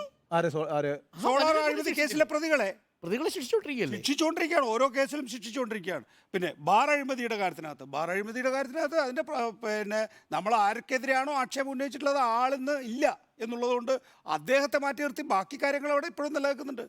എന്തൊക്കെയാണോ ആക്ഷേപങ്ങൾ ഉന്നയിച്ചിട്ടുള്ളത് അതൊക്കെ ഇപ്പോഴും നിലവിലുണ്ട്. അല്ല നികേഷ്, ഞാനിതിനകത്ത് പിന്നെ വിയോജിക്കുന്ന ഇതാണ്. ഈ കേസിലൊക്കെ നമുക്കൊരു ശിക്ഷ വരികയാണെങ്കിൽ ഇപ്പം പൊളിറ്റിക്കലായിട്ടാണ് ഞാനത് പറയുന്നത് കേട്ടോ. ഇപ്പം അങ്ങനെയാണെങ്കിൽ ഇപ്പം കെ ഫോണിൻ്റെ കാര്യത്തിൽ അഴിമതി ആക്ഷേപം വരുന്നു, CMRLൻ്റെ കാര്യത്തിൽ അഴിമതി ആക്ഷേപം വരുന്നു. അപ്പോൾ ഇത്തരത്തിൽ അഴിമതി ആക്ഷേപങ്ങൾ ഈ സർക്കാരിന് വരുന്നുണ്ട്. എൻ്റെ പ്രശ്നം ആ കേസിൽ ശിക്ഷിക്കപ്പെടുകയാണെങ്കിൽ നമുക്കത് മനസ്സിലായി, എനിക്ക് പ്രശ്നങ്ങളൊന്നുമില്ല. ഈ പറയുന്ന അഴിമതി ആക്ഷേപങ്ങൾ എപ്പോഴും എല്ലാ സർക്കാരുകളുടെയും കാര്യത്തിൽ വന്നുകൊണ്ടിരിക്കും. അത് 11-16 സർക്കാരിൻ്റെ കാലത്ത് വന്നിട്ടുണ്ട്, 16-21 സർക്കാരിൻ്റെ കാലത്ത് വന്നിട്ടുണ്ട്, 21-23 എത്തുമ്പോൾ സർക്കാരുകളുടെ കാര്യത്തിൽ അഴിമതി ആക്ഷേപങ്ങൾ വന്നിട്ടുണ്ട്. ഇപ്പോൾ കെ ഫോണിൻ്റെ കാര്യത്തിൽ കേസ് പ്രതിപക്ഷം തന്നെയല്ലേ കൊടുത്തിരിക്കുന്നത്. സ്പ്രിംഗ്ലർ അഴിമതി, പിന്നെ ബ്രൂവർ അഴിമതി. അല്ല ഞാൻ പറയുന്നത് ഈ അഴിമതികളെല്ലാം ആക്ഷേപമായി വന്നുകൊണ്ടിരുന്നുണ്ട്. ഇതുപോലെ തന്നെയാണ് അപ്പുറത്തും. അങ്ങനെയല്ല എന്നാണ് ഞാൻ നേരത്തെ പറഞ്ഞത്. കഴിഞ്ഞ സർക്കാരിൻ്റെ കാലഘട്ടത്തിൽ അവസാനം ഇന്നത്തെ പ്രതിപക്ഷ നേതാവ് അന്നത്തെ പ്രതിപക്ഷ നിരയിലെ ഏറ്റവും പ്രധാനപ്പെട്ട ആളായിരുന്നു VD സതീശൻ. എന്നോടാണ് ചർച്ചയിൽ പറഞ്ഞത്, ഞാനിത് കൊള്ളയല്ലേ എന്ന് ചോദിച്ചപ്പോൾ കാട്ടുകൊള്ളയാണ് എന്നാണ് അദ്ദേഹം എന്നോട് തിരിച്ചിങ്ങോട്ടേക്ക് പറഞ്ഞിട്ടുള്ളത്. അവസാനത്തെ ക്യാബിനറ്റ് തീരുമാനങ്ങളൊക്കെ കാട്ടുകൊള്ളയാണ്. അത് കടുംവെട്ട് തീരുമാനങ്ങൾ സുധീരനും പറഞ്ഞു. നിൽക്കൂ. ഇനി ആ കാലഘട്ടത്തിലേക്ക് പോവുകയാണെങ്കിൽ നമുക്ക് സോളാറിൻ്റെ കാര്യത്തിലും ബാറിൻ്റെ കാര്യത്തിനകത്തും അവസാനത്തെ ക്യാബിനറ്റ് യോഗം എടുത്ത കാര്യങ്ങളിലും ഒക്കെ തന്നെയും ചർച്ച ചെയ്യാം. ഞാൻ നേരത്തെ പറഞ്ഞു വന്ന പോയിന്റ് എന്ന് പറയുന്നത്, ഒന്ന്, ഈ സർക്കാരിനെതിരെ ഒരു ആക്ഷേപവും നിങ്ങൾക്ക് ഉന്നയിക്കാനില്ല. നിങ്ങൾ എന്ത് ചെയ്യുന്നു? നിങ്ങൾ ഒരു സംഭവം ഉണ്ടാക്കുന്നു, ആ സംഭവങ്ങളുടെ തുടർച്ചയായിട്ട് പിന്നീട് ഫുട്ടേജുകൾ ഉണ്ടാക്കും. അരുൺ ഉപയോഗിച്ചൊരു ഒരു പ്രയോഗമുണ്ട്, അതായത് ക്യാമറ ട്രാപ്പിലേക്ക് എത്തിക്കുന്നു എന്നുള്ളതാണ്. ആ ക്യാമറ ട്രാപ്പിലേക്ക് സർക്കാരിനെ നവകേരള സദസ്സുമായി ബന്ധപ്പെട്ട് എത്തിച്ചിട്ടുണ്ട് കേരളത്തിലെ പ്രതിപക്ഷം എന്ന കാര്യത്തിൽ എനിക്ക് തർക്കമില്ല. അക്കാര്യത്തിൽ രാഷ്ട്രീയമായി കൃത്യമായി മുതലെടുക്കാനും ഈ CPM-നെ കുറിച്ചുള്ളൊരു പൊതുബോധമുണ്ടല്ലോ, അക്രമകാരികളാണ് അല്ലെങ്കിൽ ഈ നിലയിൽ അടിച്ചമർത്തുന്നവരാണ് എന്നുള്ളൊരു പൊതുബോധമുണ്ടല്ലോ. ആ പൊതുബോധവുമായി ചേർന്നു പോകുന്നത് തന്നെയായിരുന്നു പിന്നീട് യൂത്ത് കോൺഗ്രസ് ഉണ്ടാക്കിയിട്ടുള്ള സമരങ്ങളെല്ലാം തന്നെയും ആ സമരത്തിനിടയിൽ DYFIക്കാരുണ്ടാക്കിയിട്ടുള്ള സംഭവവികാസങ്ങളെല്ലാം തന്നെയും എന്ന് വിശ്വസിക്കുന്ന ആളാണ് ഞാൻ. അതിൻ്റെ ഗുണദോഷ ഫലങ്ങൾ DYFI അനുഭവിച്ചോട്ടെ, അല്ലെങ്കിൽ CPM അനുഭവിച്ചോട്ടെ, അതിനൊന്നും ന്യായീകരിക്കാനൊന്നും വരുന്നില്ല. നേരത്തെ ഇപ്പോൾ സ്മൃതിയുടെ ചൂണ്ടിക്കാണിച്ച എന്താ പറയുക, ചെടിച്ചട്ടി എടുത്തടിക്കുക, ഇരുമ്പുപൊടി എടുത്തടിക്കുക, ഹെൽമെറ്റ് വെച്ചടിക്കുക, നമ്മൾ ദൃശ്യങ്ങളിൽ കണ്ടാണല്ലോ. നമുക്ക് ആർക്കെങ്കിലും അത് CPM-നെ തന്നെ ഡിഫെൻഡ് ചെയ്യാൻ കഴിയുന്നില്ല. പിണറായി വിജയൻ തന്നെ പറയുകയാണ്, ഞാൻ അത് കണ്ടിട്ടില്ല, മറ്റത് മാത്രമേ കണ്ടിട്ടുള്ളൂ എന്ന്. അപ്പോൾ ആ നിലയിൽ അതിൻ്റെ ഗുണദോഷ ഫലങ്ങൾ. പക്ഷേ ഇവിടെ എന്താ സംഭവിച്ചുകൊണ്ടിരിക്കുന്നത്? കഴിഞ്ഞ 7.5 വർഷക്കാലം ആദ്യത്തെ പിണറായി വിജയൻ സർക്കാരിൽ എന്താ സംഭവിച്ചത്? ഒരു പിണറായി വിജയൻ സർക്കാർ റിപ്പീറ്റ് ചെയ്യുകയല്ല ചെയ്തിട്ടുള്ളത്. വർദ്ധിത ഭൂരിപക്ഷത്തോടു കൂടി രണ്ടാം പിണറായി വിജയൻ സർക്കാരിനെ തിരഞ്ഞെടുക്കുകയാണ് ചെയ്തിട്ടുള്ളത്. ഇന്ത്യ ചരിത്രത്തിൽ വളരെ അപൂർവമാണ് ഉണ്ണി. അതായത് ഒരു സർക്കാർ ഇപ്പോൾ 91 എന്ന് പറയുന്നത് കേരളത്തിൽ വലിയ ഭൂരിപക്ഷമാണ്. അത് പിന്നീട് 75 കുറഞ്ഞു വേണമെങ്കിൽ പിണറായി വിജയൻ രണ്ടാം സർക്കാരിന് അധികാരമേൽക്കാം. അതല്ല സംഭവിച്ചിട്ടുള്ളത്. ഇത് 91 നിന്ന് 99 എത്തിയിരിക്കുന്നു. അപ്പോൾ ഒരു സർക്കാരിന് നിലവിലുള്ളതിനേക്കാൾ വർദ്ധിതമായ ഭൂരിപക്ഷത്തിലേക്ക് എത്തിക്കുന്നു എന്നുള്ളതാണ്. അപ്പോൾ അത് എന്തുകൊണ്ട് സംഭവിച്ചു എന്നുള്ള ചോദ്യം വരുമ്പോൾ ആ സർക്കാർ ജനങ്ങളുമായി ഇടപഴകി എന്നുള്ളതാണ്. ജനങ്ങൾക്ക് ആവശ്യമായിട്ടുള്ള കാര്യങ്ങൾ നൽകി എന്നുള്ളതാണ്. വലിയ രീതിയിൽ വെൽഫെയർ സ്കീംസ് നടന്നിട്ടുണ്ട് ഒന്നാം പിണറായി വിജയൻ സർക്കാരിൻ്റെ കാലത്ത്. അതിൻ്റെ പരിണത ഫലമാണ് യഥാർത്ഥത്തിൽ രണ്ടാം പിണറായി വിജയൻ സർക്കാർ.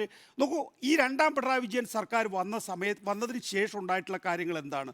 ഈ സർക്കാരിനെ സാമ്പത്തികമായി മുന്നോട്ട് പോകാൻ അനുവദിക്കാത്ത രീതിയിൽ കാര്യങ്ങൾ ചെയ്യുക. കേന്ദ്ര സർക്കാർ അത് ചെയ്യുന്നു.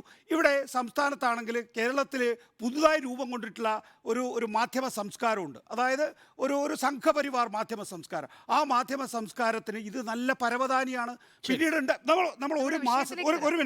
നമ്മൾ ഒരു മാസത്തെ റാൻഡം ആയിട്ടുള്ള റിപ്പോർട്ട് ഈ പറയുന്ന മാധ്യമങ്ങളുടെ എടുത്തു നോക്കിക്കഴിഞ്ഞാൽ ഈ സാമ്പത്തിക പരാധീനതകൾ കൊണ്ട് എന്ത് ബുദ്ധിമുട്ടുകളാണോ ഉണ്ടാകുന്നത് ആ ബുദ്ധിമുട്ടുകൾ മാത്രമായി വേർതിരിച്ചെടുത്ത് റിപ്പോർട്ട് ചെയ്യുക. എന്തുകൊണ്ടുണ്ടായി എന്നത് റിപ്പോർട്ട് ചെയ്യപ്പെടുന്നില്ല. അപ്പോൾ ആ നിലയിൽ ഒരു സർക്കാർ എങ്ങനെയാണോ വർദ്ധിത ഭൂരിപക്ഷത്തോടുകൂടി അധികാരത്തിൽ തിരിച്ചു വന്നത് അത് ഇല്ലാതാക്കുന്നതിന് വേണ്ടിയിട്ടുള്ള ഒരു കൊളാബറേറ്റഡ് ആയിട്ടുള്ളൊരു എഫർട്ടാണ് യഥാർത്ഥത്തിൽ നടന്നുകൊണ്ടിരിക്കുന്നത്. നമ്മളൊരു ഫുട്ടേജ് മാത്രം വെച്ച് ചർച്ച ചെയ്താൽ പോരാ, അതിനപ്പുറത്തേക്ക് പദ്ധതികളും ലക്ഷ്യങ്ങളും ഉണ്ട് എന്ന് ഞാൻ വിചാരിക്കുന്നു.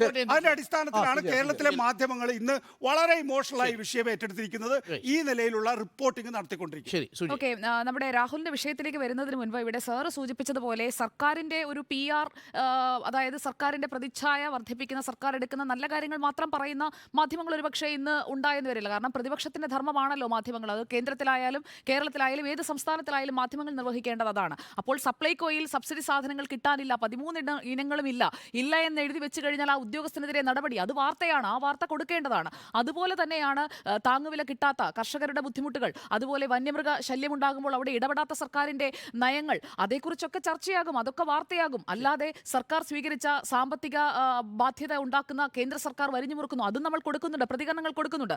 അതിൽ നിന്ന് രാഹുലിന്റെ വിഷയത്തിലേക്ക് വരാം. ഇവിടെ നേരത്തെ ഡോക്ടർ അരുൺ പറഞ്ഞപ്പോൾ ഈ 6:30 അല്ലെങ്കിൽ രാവിലെ വീട്ടിൽ കയറി അകത്ത് കയറി അറസ്റ്റ് ചെയ്യുന്നു. ഇതിപ്പോൾ രാഹുൽ മാങ്കൂട്ടത്തിനെ എന്നല്ല, ആരെ ആയാലും മറ്റൊരു നേതാവിനെ ആയാലും ഇതാ ഞങ്ങൾ വരുന്നുണ്ട്, ഒന്ന് തയ്യാറായി നിൽക്കണേ എന്ന് വിളിച്ചു പറഞ്ഞിട്ടുള്ള ഒരു അറസ്റ്റ് ഇവിടെ ഉണ്ടാകാറുണ്ടോ? അല്ല, അതിന്റെ കാരണം എന്താണെന്ന് അങ്ങനെ വെച്ചാൽ അതാണ് സുജയ പറഞ്ഞത്. ഇപ്പൊ ഈ 41A കൊടുത്താൽ നേരത്തെ അറിയിക്കാം. അത് 7 വർഷം തടവുള്ള ഒരു കേസിൽ മാത്രമാണ് അത് സാധ്യമാവുക. IPC 3 ആയപ്പോൾ 10 വർഷം തടവായി. 10 വർഷം തടവുള്ള കേസിന് നോട്ടീസ് സെർവ് ചെയ്താൽ മതി. സെർവ് ചെയ്താൽ മതി. ആ സമയത്ത് സെർവ് ചെയ്താൽ സെർവ് ചെയ്തിട്ടുണ്ട്. അത് കൃത്യമായി, അതായത് ഇക്കാര്യത്തിൽ നടപടിക്രമങ്ങൾ കൃത്യമായി പാലിച്ചിട്ടുണ്ട് എന്നതൊരു വസ്തുതയാണ്. പക്ഷേ ഇതിലൊരു രാഷ്ട്രീയ പ്രതികാര നടപടി ഏതെങ്കിലും കോടതിക്കെതിരെ അഭിപ്രായമില്ല. കോടതി ഇക്കാര്യങ്ങളെല്ലാം പരിശോധിച്ചു. കൃത്യമായിട്ട് ഈ കേസ് ഡയറിയിൽ എടുത്തു പറയുന്ന ഓരോ കാര്യവും പരിശോധിച്ചിട്ടുണ്ട് സാർ. ഇതിൽ ആകെ പറയാവുന്ന ഒരു കാര്യം, 20 ദിവസത്തിന് ശേഷം രാഹുലിനെ അറസ്റ്റ് ചെയ്യാൻ വന്നതിൽ ഒരു പ്രതികാര ബുദ്ധിയുണ്ട്, അതൊരു രാഷ്ട്രീയം അതിന് പിന്നിലുണ്ട് എന്നത് മാത്രമാണ് ഇവിടെ നിലനിൽക്കുന്ന കാര്യം. അതെങ്ങനെയാണ്? അതായത് ആലോചിച്ചുറപ്പിച്ചു. ഞാൻ പറഞ്ഞു വാദത്തിന് വേണ്ടി, വാദത്തിന് വേണ്ടിയാണെങ്കിൽ പോലും 20 ദിവസത്തിന് ശേഷം രാഹുലിലേക്ക് ആദ്യ അറസ്റ്റ് വന്നു. ആക്രമണം നടക്കുന്ന സമയത്ത് 3 പേരും ഇല്ല സ്ഥലത്ത്. അതുകൊണ്ടാണ് 4ാമത്തെ ആൾ. രാഹുൽ എല്ലായിടത്തുമുണ്ട്. അപ്പോൾ ഞാൻ പോയിന്റേ ഉള്ളൂ. അതായത് നമ്മൾ ഈ പറയുമ്പോൾ ചരിത്രം പറയുമ്പോൾ അത് വലിയ ഭൂതകാലമൊന്നുമില്ല. ഇപ്പോൾ 2016, 2021 കാലത്തെ പിണറായി വിജയൻ സർക്കാരിന് പിന്നീട് 2021 വർദ്ധിതമായ ഭൂരിപക്ഷം ലഭിച്ചു എന്നുള്ളതൊരു യാഥാർത്ഥ്യമാണ്.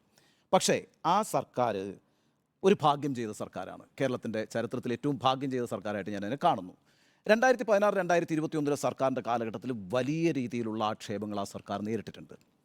അത് നിരന്തരം രമേശ് ചെന്നിത്തല വാർത്താ സമ്മേളനം നടത്തി പലതരം ആക്ഷേപങ്ങൾ ഉന്നയിച്ചിട്ടുണ്ട്. ഇപ്പോൾ സ്പ്രിംഗ്ലർ ആയാലും ബ്രൂവറിയുടെ കാര്യത്തിലായാലും പമ്പ മണൽക്കടത്തിൻ്റെ കാര്യത്തിലായാലും ഒക്കെ ഒട്ടേറെ അഴിമതി ആക്ഷേപങ്ങൾ ആ സമയത്ത് രൂപപ്പെട്ടിട്ടുണ്ട്. പിന്നെ 2 മന്ത്രിമാർ അതിനകത്ത് രാജിവെച്ചിട്ടുണ്ട്. അത് ഈ ബന്ധു നിയമനവുമായി ബന്ധപ്പെട്ട് EP ജയരാജൻ പോകുന്നുണ്ട്. പക്ഷേ പിന്നീട് EP ജയരാജൻ്റെ ക്ലിയർ ചെയ്തിട്ട് തിരിച്ചു വന്നിട്ടുമുണ്ട്. ഒരു കാര്യം ഒന്ന് ആലോചിച്ച് നോക്കി. ഇപ്പോൾ സ്വർണ്ണക്കടത്ത്, ബാറ് പോലെ സോളാറ് പോലെ വളരെ ശ്രദ്ധേയമായൊരു കേസ് തന്നെയാണ് സ്വർണ്ണക്കടത്ത്. ആ സ്വർണ്ണക്കടത്തിൻ്റെ ആക്ഷേപങ്ങൾ പൊളിറ്റിക്കലി അവിടെ നിൽക്കട്ടെ, ഒരു പ്രിൻസിപ്പൽ സെക്രട്ടറി അറസ്റ്റിലായി, ജയിലിലായി. ആ രീതിയിൽ ഒരു സർക്കാർ വലിയ പ്രതിസന്ധികളിലേക്ക് പോകാവുന്ന എല്ലാ ആക്ഷേപങ്ങളും, അല്ലെങ്കിൽ ബാറും സോളാറും പോലെ തന്നെ അതിശക്തമായ ആക്ഷേപങ്ങൾ 16-21 ഗവൺമെൻറ്റിന് നേരെ ഉയർന്നിട്ടുണ്ട്. എന്നാൽ അതുപോലെ മാവോയിസ്റ്റുകളുടെ വെടിവെപ്പ്, കുരളായൊക്കെ പോലുള്ള പ്രശ്നങ്ങൾ ഉണ്ടായിട്ടുണ്ട്. ചെറിയ കാര്യങ്ങളൊന്നുമല്ല ആ സർക്കാർ നേരിട്ടിട്ടുള്ളത്, ആക്ഷേപങ്ങൾ നേരിട്ടിട്ടുള്ളത്. എന്നാൽ 20 വരുന്ന ഈ പറയുന്ന കോവിഡ് എന്ന് പറയുന്ന കാലം, ആ കോവിഡ് എന്ന് പറയുന്ന കാലത്ത് നികേഷ് കൃത്യമായി ചൂണ്ടിക്കാണിച്ചതുപോലെ വളരെ വെൽഫെയർ മെഷേഴ്സ് എടുക്കുന്നതിനകത്തൊരു വലിയ വിജയമായിട്ട് മാറിയിട്ടുണ്ട്. ഇത് മാത്രമല്ല, ഈ ഫ്രീ ബീസ് പൊളിറ്റിക്സ് എന്ന് പറയുന്നത് ഒരു നല്ല രസകരമായിട്ട് ഇപ്പോൾ ഇന്ത്യയിൽ എല്ലായിടത്തും ഉപയോഗിക്കുന്നത് പോലെ ഇവിടെ ആ സമയത്ത് ഞാൻ അതിനൊരു ഫ്രീ ബീസ് ആയിട്ട് ചെറുതായിട്ട് ചുരുക്കി കാണുന്നില്ല. അതിൽ ആളുകൾക്ക് ആ രക്ഷ എത്തിച്ചു എന്നുള്ളത് ഒരു വെൽഫെയർ മെഷറാണ്. അതൊരു അത് വേണ്ടതാണ്. അത് പക്ഷേ ഈ പറയുന്ന കണക്ക് ഒരു സ്റ്റേറ്റ് ചെയ്ത കാര്യത്തോട് ആളുകൾ ചേർന്ന് നിൽക്കുകയും അതൊരു വലിയ രീതിയിലുള്ള ഒരു പിന്തുണ നൽകുകയും ചെയ്തിട്ടുണ്ട്. ഞാൻ പറയുന്നത് അതുകൊണ്ട് അതിന് മുമ്പ് ഉയർന്നു വന്ന കാര്യങ്ങളൊന്നും ഇല്ലെങ്കിൽ അതൊരു വളരെ പരിശുദ്ധവും സുതാര്യവുമായ സർക്കാരാണെന്ന് ഞാൻ വിലയിരുത്തുന്നില്ല. ഒട്ടേറെ ആക്ഷേപങ്ങൾ നേരിട്ടുള്ള സർക്കാരാണ് ആ സർക്കാർ. വേണമെങ്കിൽ സർക്കാർ പോകാവുന്ന തരത്തിലുള്ള അഴിമതികളൊക്കെ ആക്ഷേപങ്ങൾ, പ്രിൻസിപ്പൽ സെക്രട്ടറി ഒരു സംസ്ഥാന മുഖ്യമന്ത്രിയുടെ പ്രിൻസിപ്പൽ സെക്രട്ടറി അകത്ത് പോകുന്ന കാര്യങ്ങളടക്കം നടന്നിട്ടുണ്ട്. വേണമെങ്കിൽ അത് മനോഹരമായിട്ട്. ഇപ്പം ഞാൻ ആ കാലഘട്ടത്തിൽ ഒരു ദിവസം യാത്ര ചെയ്യുമ്പോൾ എൻ്റെ അടുത്തിരുന്നൊരു സുഹൃത്തിനോട് ചോദിച്ചിട്ടുണ്ട്, ഈ സ്വർണ്ണക്കടത്തൊക്കെ എങ്ങനെയാണ് ഈ നടക്കാനിരിക്കുന്ന തെരഞ്ഞെടുപ്പിൽ. അപ്പോൾ അയാൾ പെട്ടെന്ന് പറഞ്ഞൊരു പരിപാടി ഒരു അഭിപ്രായമാണ്, അതെനിക്ക് വളരെ സ്ട്രൈക്കിംഗ് ആയി തോന്നിയുകൊണ്ടാണ് ഞാനിപ്പോൾ അത് കോട്ട് ചെയ്യുന്നത്. ഇപ്പോൾ കേരളത്തിൻ്റെ മലയോരങ്ങളിലും കടലോരങ്ങളിലും ഒക്കെ ഇരിക്കുന്ന ജനങ്ങൾ, അവരുടെ കയ്യിൽ കിട്ടുന്ന ഈ കോവിഡ് കാലത്ത് കിട്ടിയ ഭക്ഷണം, അവർക്ക് കിട്ടിയ പൈസ, അതിനപ്പുറത്ത് എന്ത് സ്വപ്ന, ഒരു മുത്തശ്ശിക്ക് എന്ത് സ്വപ്ന, ഒരു പാവപ്പെട്ട മനുഷ്യന് എന്ത് സ്വപ്ന. അപ്പോൾ അല്ലെങ്കിൽ ശിവശങ്കർ അതങ്ങ് അങ്ങനെ മാറിയിട്ടുണ്ട്. അപ്പോൾ അതൊരു കാര്യമാണ്. ഇത് 2021 ശേഷം ഇപ്പോൾ ഈ 99 സീറ്റിൻ്റെ ഭൂരിപക്ഷം ഞാൻ അംഗീകരിക്കുന്നു. അതിനുശേഷം വന്ന സർക്കാരിനെതിരെയും ആക്ഷേപങ്ങളും അഴിമതികളും ഒക്കെ പ്രതിപക്ഷം ഉന്നയിച്ചുകൊണ്ടിരിക്കുന്നു. ഇതൊന്നും തെളിയിക്കപ്പെട്ടിട്ടില്ല, ഇതിനു മുമ്പും തെളിയിക്കപ്പെട്ടിട്ടില്ല. ഞാനതുകൊണ്ടാണ് പറഞ്ഞത്, ഇപ്പോൾ സോളാർ കേസിലെ പ്രതികളെ സൃഷ്ടിച്ചു എന്ന് പറയുമ്പോഴത്തേക്കൊന്നും പൊളിറ്റിക്കൽ അറസ്റ്റ് ഇല്ല അതിനകത്ത്. ഇപ്പം അങ്ങനെയാണെങ്കിൽ ഇപ്പോൾ സ്വർണ്ണക്കടത്തിൽ ശിവശങ്കരനെ അറസ്റ്റ് ചെയ്തിട്ടുണ്ടല്ലോ, സ്വപ്ന സുരേഷ് അകത്ത് പോയിട്ടില്ലേ. ആ അർത്ഥത്തിൽ പിന്നെ അതൊരു ബാഗേജ് ആയിട്ട് പിടിച്ച് എക്സൈസുകാർ നമ്മുടെ കസ്റ്റംസുകാർ നമ്മുടെ മുമ്പിൽ വെച്ച് കാണിച്ചു തന്നതല്ലേ. അവിടുന്ന് ഇവിടുന്ന് 2 പ്രതികൾ നേരെ രക്ഷപ്പെട്ട് അന്യരാജ്യത്തിലേക്ക് പോയില്ലേ. These issues are there. Politically proven ആയിട്ടുള്ള കറപ്ഷൻ 2011-16 ഇല്ല. ആ കേസുകൾ തുടരുന്നുണ്ടാവാം, 16-21 ഇല്ല. നോക്ക്, ഇല്ല, ഞാൻ ഒരു- ഒരു ഒരു- നിമിഷം, ഒരു നിമിഷം. അല്ല, അല്ല, ഈ ഞാൻ സ്വർണ്ണക്കടത്തിലെ കാര്യം, അല്ല, സ്വർണ്ണക്കടത്ത് അല്ല, അതിലേക്ക് വരാം. അതായത് ഈ ഒരു ഭാഗ്യമാണ്, പൊളിറ്റിക്കൽ ഫോർച്യൂൺ എന്നൊരു പദപ്രയോഗത്തോട് ഞാൻ വീണ്ടും വിയോജിക്കുകയാണ് ഉണ്ണി ബാലകൃഷ്ണൻ. കാരണം ഒരു സർക്കാർ എങ്ങനെയാണ് വിലയിരുത്തപ്പെടുന്നത്? സർക്കാർ വിലയിരുത്തപ്പെടുന്നത് അതിൻ്റെ പ്രവർത്തനങ്ങളുടെ അടിസ്ഥാനത്തിലാണ്. വോട്ടർമാർ അത്ര ഭാഗ്യാന്വേഷികളല്ല എന്നതാണ് എൻ്റെ നിലപാട്. അതുകൊണ്ട് ഒരു സർക്കാർ 99 കൂടുതൽ സീറ്റ് വർദ്ധിപ്പിക്കുന്നത് ഏതെങ്കിലും തരത്തിലുള്ള ഭാഗ്യമോ ശുക്രനോ രാശിയോ ഉദിച്ചതുകൊണ്ടല്ല. കോവിഡ് പോലെ ഒരു വലിയ ക്രൈസിസാണ് ഒരു സർക്കാരിനെ സംബന്ധിച്ച്. It's not a boon at all. അതൊരു തരത്തിലുള്ള ഭാഗ്യവുമല്ല. അതൊരു സർക്കാരിനെ സംബന്ധിച്ച് ഏറ്റവും വലിയ വെല്ലുവിളിയാണ് എന്നാണ് ഞാൻ മനസ്സിലാക്കുന്നത്. ആ വെല്ലുവിളിയെ മറികടക്കാൻ നിങ്ങൾ എങ്ങനെയാണ് ലീഡർഷിപ്പ് ഉപയോഗിച്ചത്, എങ്ങനെയാണ് നിങ്ങളുടെ സംസ്ഥാനത്തെ പ്ലാനിംഗ് മെഷീനറി ഉപയോഗിച്ചത്, അവിടെയാണ് ആ സർക്കാരിൻ്റെ പെർഫോമൻസ് കിടക്കുന്നത്. അതുകൊണ്ട് ആ സർക്കാർ ഇറങ്ങി പ്രവർത്തിച്ചു, അഹോരാത്രം പ്രവർത്തിച്ചു, ഉണർന്നിരുന്നു പ്രവർത്തിച്ചു എന്നതാണ് ആ സർക്കാരിന് കൂടുതൽ വോട്ട് കൊടുക്കാൻ ജനങ്ങളെ പ്രാപ്തമാക്കിയത്. കിറ്റ് കൊടുത്തത് കൊണ്ട് വോട്ട് കൊടുത്തു എന്ന ലളിതയുക്തി ഇനി നിൽക്കില്ല. കാരണം ഈ വിഷയം ഇപ്പോൾ പ്രതിപക്ഷം പോലും അവസാനിപ്പിച്ചു. മുഖ്യധാരാ മാധ്യമങ്ങൾ ചർച്ചയിൽ നിന്ന് മാറ്റി. നമ്മളടക്കമുള്ള മാധ്യമങ്ങൾക്ക് കിട്ടിയിരുന്ന വിവരങ്ങൾ EDയുടെ സോഴ്സ് എങ്ങനെ കിട്ടി എന്നതടക്കം ഇപ്പോഴും നമ്മുടെ മുന്നിൽ ഒരു കോൺക്രീറ്റ് എവിഡൻസും ഇല്ല ഇതിന് ഏതെങ്കിലും തരത്തിൽ രാഷ്ട്രീയമായ പിന്തുണ സ്വർണ്ണക്കടത്തിനുണ്ടോ ഇരുന്നു എന്ന്. ഈ വിഷയത്തിൽ നമ്മൾ പലതവണ ചോദിക്കാൻ ശ്രമിക്കുകയും പരാജയപ്പെട്ടു പോവുകയും ചെയ്ത ചോദ്യം എവിടെ നിന്ന് അയച്ചു, എങ്ങോട്ട് പോയി എന്ന് കണ്ടെത്തേണ്ടത് കേന്ദ്ര അന്വേഷണ ഏജൻസികളുടെ ഉത്തരവാദിത്വമാണ്. അത് നിറവേറ്റപ്പെട്ടിട്ടില്ല. അതുകൊണ്ട് തന്നെ ഇനിയും സ്വർണ്ണക്കടത്തിൻ്റെ പേരിൽ കഴിഞ്ഞ സർക്കാരിനെ പ്രതിക്കൂട്ടിൽ നിർത്തുന്നത് ശരിയല്ല നോക്ക്, ആ എന്നതാണ്. കാര്യത്തിൽ ഒന്നാമത് ഞാൻ അത് തെറ്റിദ്ധരിപ്പിക്കും. ഒരു- ഒരു കാര്യത്തിൽ തെറ്റിദ്ധരിപ്പിക്കുന്നു. അതായത് അതിനകത്തൊരു വെച്ചാൽ ഞാൻ ഈ സ്വർണ്ണക്കടത്തിൽ ഈ സർക്കാരിനെ തെറ്റിദ്ധരിപ്പിക്കാൻ അതൊരു കുഴപ്പം പിടിച്ചൊരു സർക്കാരായിരുന്നു. അതിനകത്ത് അങ്ങനെയല്ല അതിനെ കാണുന്നത്. ഞാൻ പറയുന്നത് ഒരു സർക്കാർ രാഷ്ട്രീയ ഇലക്ഷനിലേക്ക് പോകുമ്പോൾ വേണമെങ്കിൽ വളരെ നെഗറ്റീവ് ഇമ്പാക്റ്റായി മാറാവുന്ന ഒരു വിഷയമാണ് സ്വർണ്ണക്കടത്ത്. അതുകൊണ്ടാണ് ഞാൻ പറഞ്ഞത് ആ സ്വർണ്ണക്കടത്തിൽ പ്രിൻസിപ്പൽ സെക്രട്ടറി അടക്കം അറസ്റ്റ് അതിനെ ചെയ്തു. കോവിഡ് വളരെ ബാധിച്ചു എന്ന പെട്ടെന്നാണ് വാദം വളരെ അല്ല അപക്വമാണ് അത്തരം ശ്രീ വിഷയങ്ങൾ അല്ല ഞാൻ പറയുന്നത് ആ കാലഘട്ടത്തിൽ എനിക്ക് അതിനകത്ത് അഭിപ്രായ വ്യത്യാസം ഇല്ല നിങ്ങളോട്.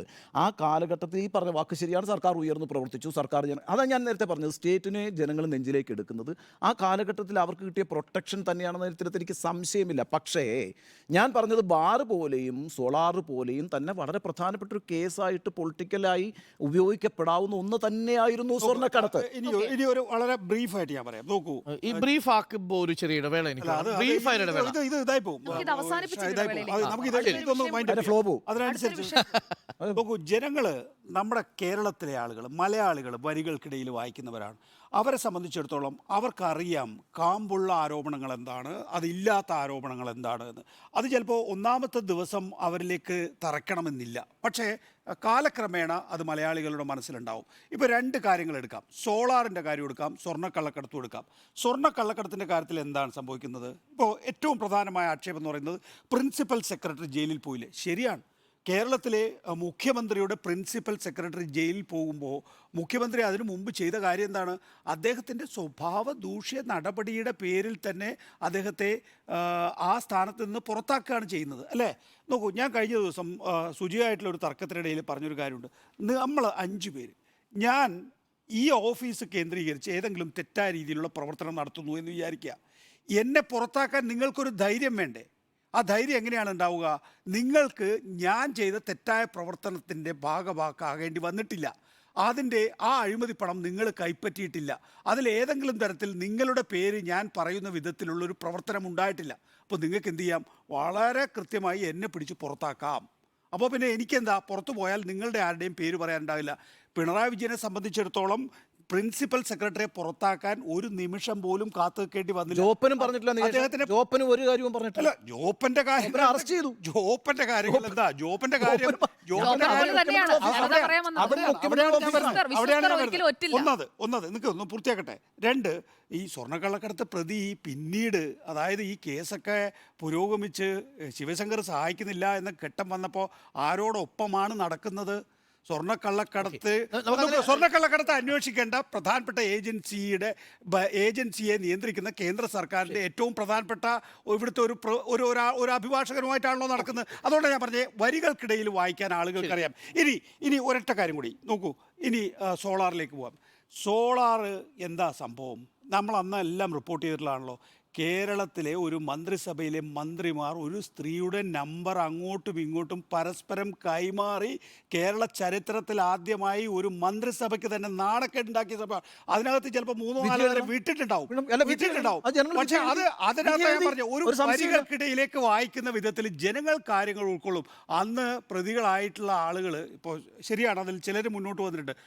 പ്രതികളായിട്ടുള്ള പലരുടെയും പൊളിറ്റിക്കൽ കരിയർ തന്നെ അവസാനിക്കുന്ന രീതിയിലേക്ക് കാര്യങ്ങൾ എത്തിയിട്ടുണ്ട്. പ്രതികാര നടപടിയോ എന്നതായിരുന്നു ചോദ്യം.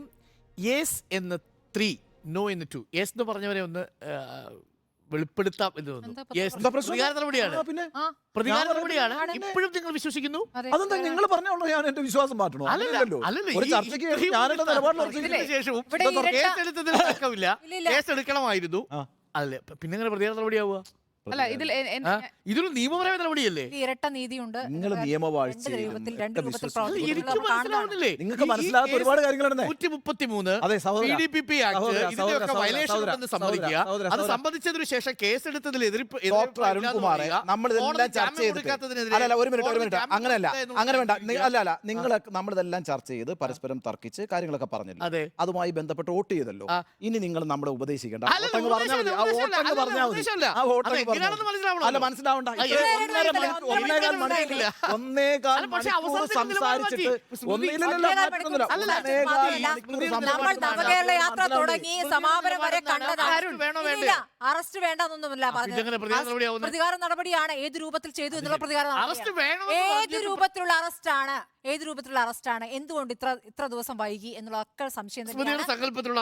അല്ല, എന്റെ സങ്കല്പത്തിൽ പരിഹസിക്കൊന്നും വേണ്ട. ഇതൊക്കെ നാട് കാണുന്നുണ്ട്. അത് ഹൈക്കോട്ടെ സാർ. നിങ്ങൾ വോട്ട്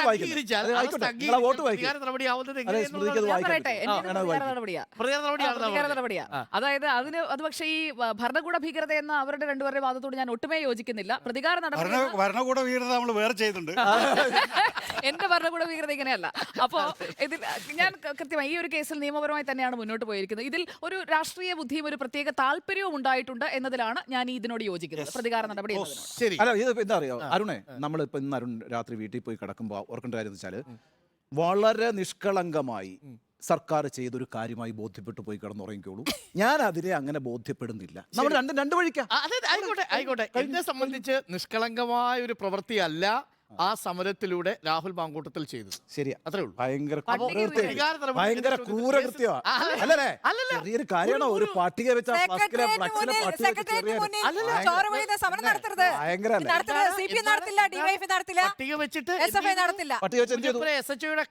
ചെറിയ കാര്യമാണോ? അല്ലല്ല, ഞാൻ ന്യായീകരിക്കുന്നില്ല. ചെയ്യാൻ പാടില്ല. അത് ചെയ്യാൻ പാടില്ല. അപ്പൊ പ്രതികാര നടപടിയോ എന്ന ചോദ്യത്തിന് യെസ് എന്ന് 3, നോ എന്ന് 2.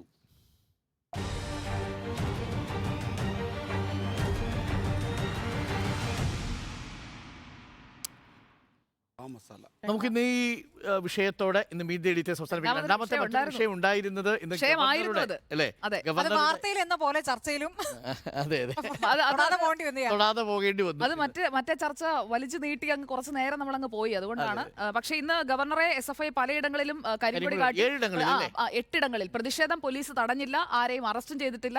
ഗവർണർ ഇതിനിടെ കൃത്യമായി പറഞ്ഞിട്ടുണ്ട് ഇതിലും വലിയ വണ്ടിയിൽ ഇടിക്കുകയല്ല, അടുത്ത് നിന്ന് കരിങ്കൊടി കാണിച്ചു. ഗവർണർ ഉൾപ്പെടെ കാറിന്റെ ചില്ല് താഴ്ത്തി അവരെ കൈവീശി കാണിച്ചിട്ട് പോയി. ഗവർണർ ഇറങ്ങി നടന്നു കേട്ടോ. ഇന്നും ഗവർണർക്ക് ഇറങ്ങി നടന്നൂടെ? കാലില്ലേ? കുഞ്ഞുങ്ങളെയൊക്കെ എടുത്തു. ഗവർണർ എവിടെ മത്സരിക്കുന്നു കൂടി അറിഞ്ഞാൽ മതി. ഗവർണർ മത്സരിക്കുമോ എന്നുള്ളതല്ല, ഇങ്ങനെയൊക്കെ നമ്മൾ ചുരുക്കി കാണാതെ ഗവർണർ ഒരു ഹീറോ ആണെന്ന് സമ്മതിക്കും. 80 സീറ്റിൽ ഒരു സീറ്റ് ചോദിച്ചിട്ടുണ്ട്.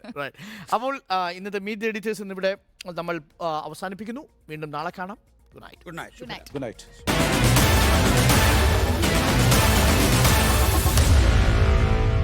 Meet the editors.